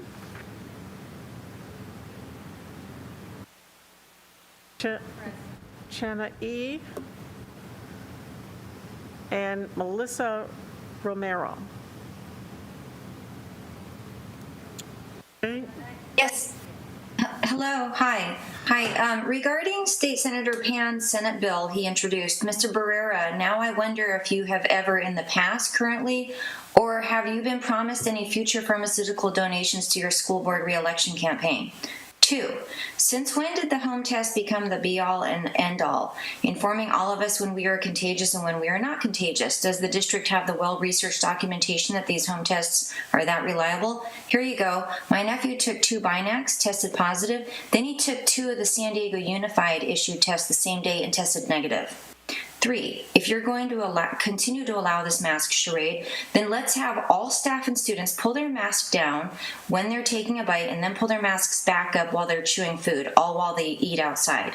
Finally, I was reminded of Bard College President Leon Botstein's commencement speech last May in an educator conference today. To quote him, he said, "We must fight to make rational argument. We must be willing to change our minds and acknowledge error. We must expose and defeat those who prevent humans from enjoying a rational life. We could all use more rationality and less injustice." Thank you. Thank you. Melissa Romero. Hello, can you hear me? Yes. Yes. Hi, good evening. My son is in Senora O'Brien's classroom, or at least he's supposed to be. You have heard our pleas with you to take action on behalf of our children for the past 4 meetings. What do we have to do to get this resolved? I understand if you don't feel comfortable because you don't know details on the case, but you can gain access to that. We believe that if this investigation was closed, Senora O'Brien would be back in the classroom. We can't move forward, our children can't move forward until this investigation is completed. Dr. Whitehurst-Payne, I appreciate you inquiring further into the matter. Dr. McQuarrie, Longfellow is part of your district, and the fact of the matter is many of our children live throughout San Diego District and communicate to Longfellow, my son included. Please contact the QA department and hold them accountable to finish this investigation. My son also has something to say. He's in her class. I want my teacher back. Thank you for your time. Last week, there was an email sent out regarding the substitute shortages, and if this investigation was closed, you'd at least have one more substitute on the docket to help throughout the district. Thank you. Thank you. Juanita Sanchez Sevilla, I understand, is on now. We're circling back. We missed you before. Thank you so much. Are you able to hear me? Yes, we can. Thank you. Thank you very much. My name is Juanita Sanchez Sevilla. I'm a concerned community member for Longfellow School, and I am speaking along with all the other voices on behalf of Pilar O'Brien.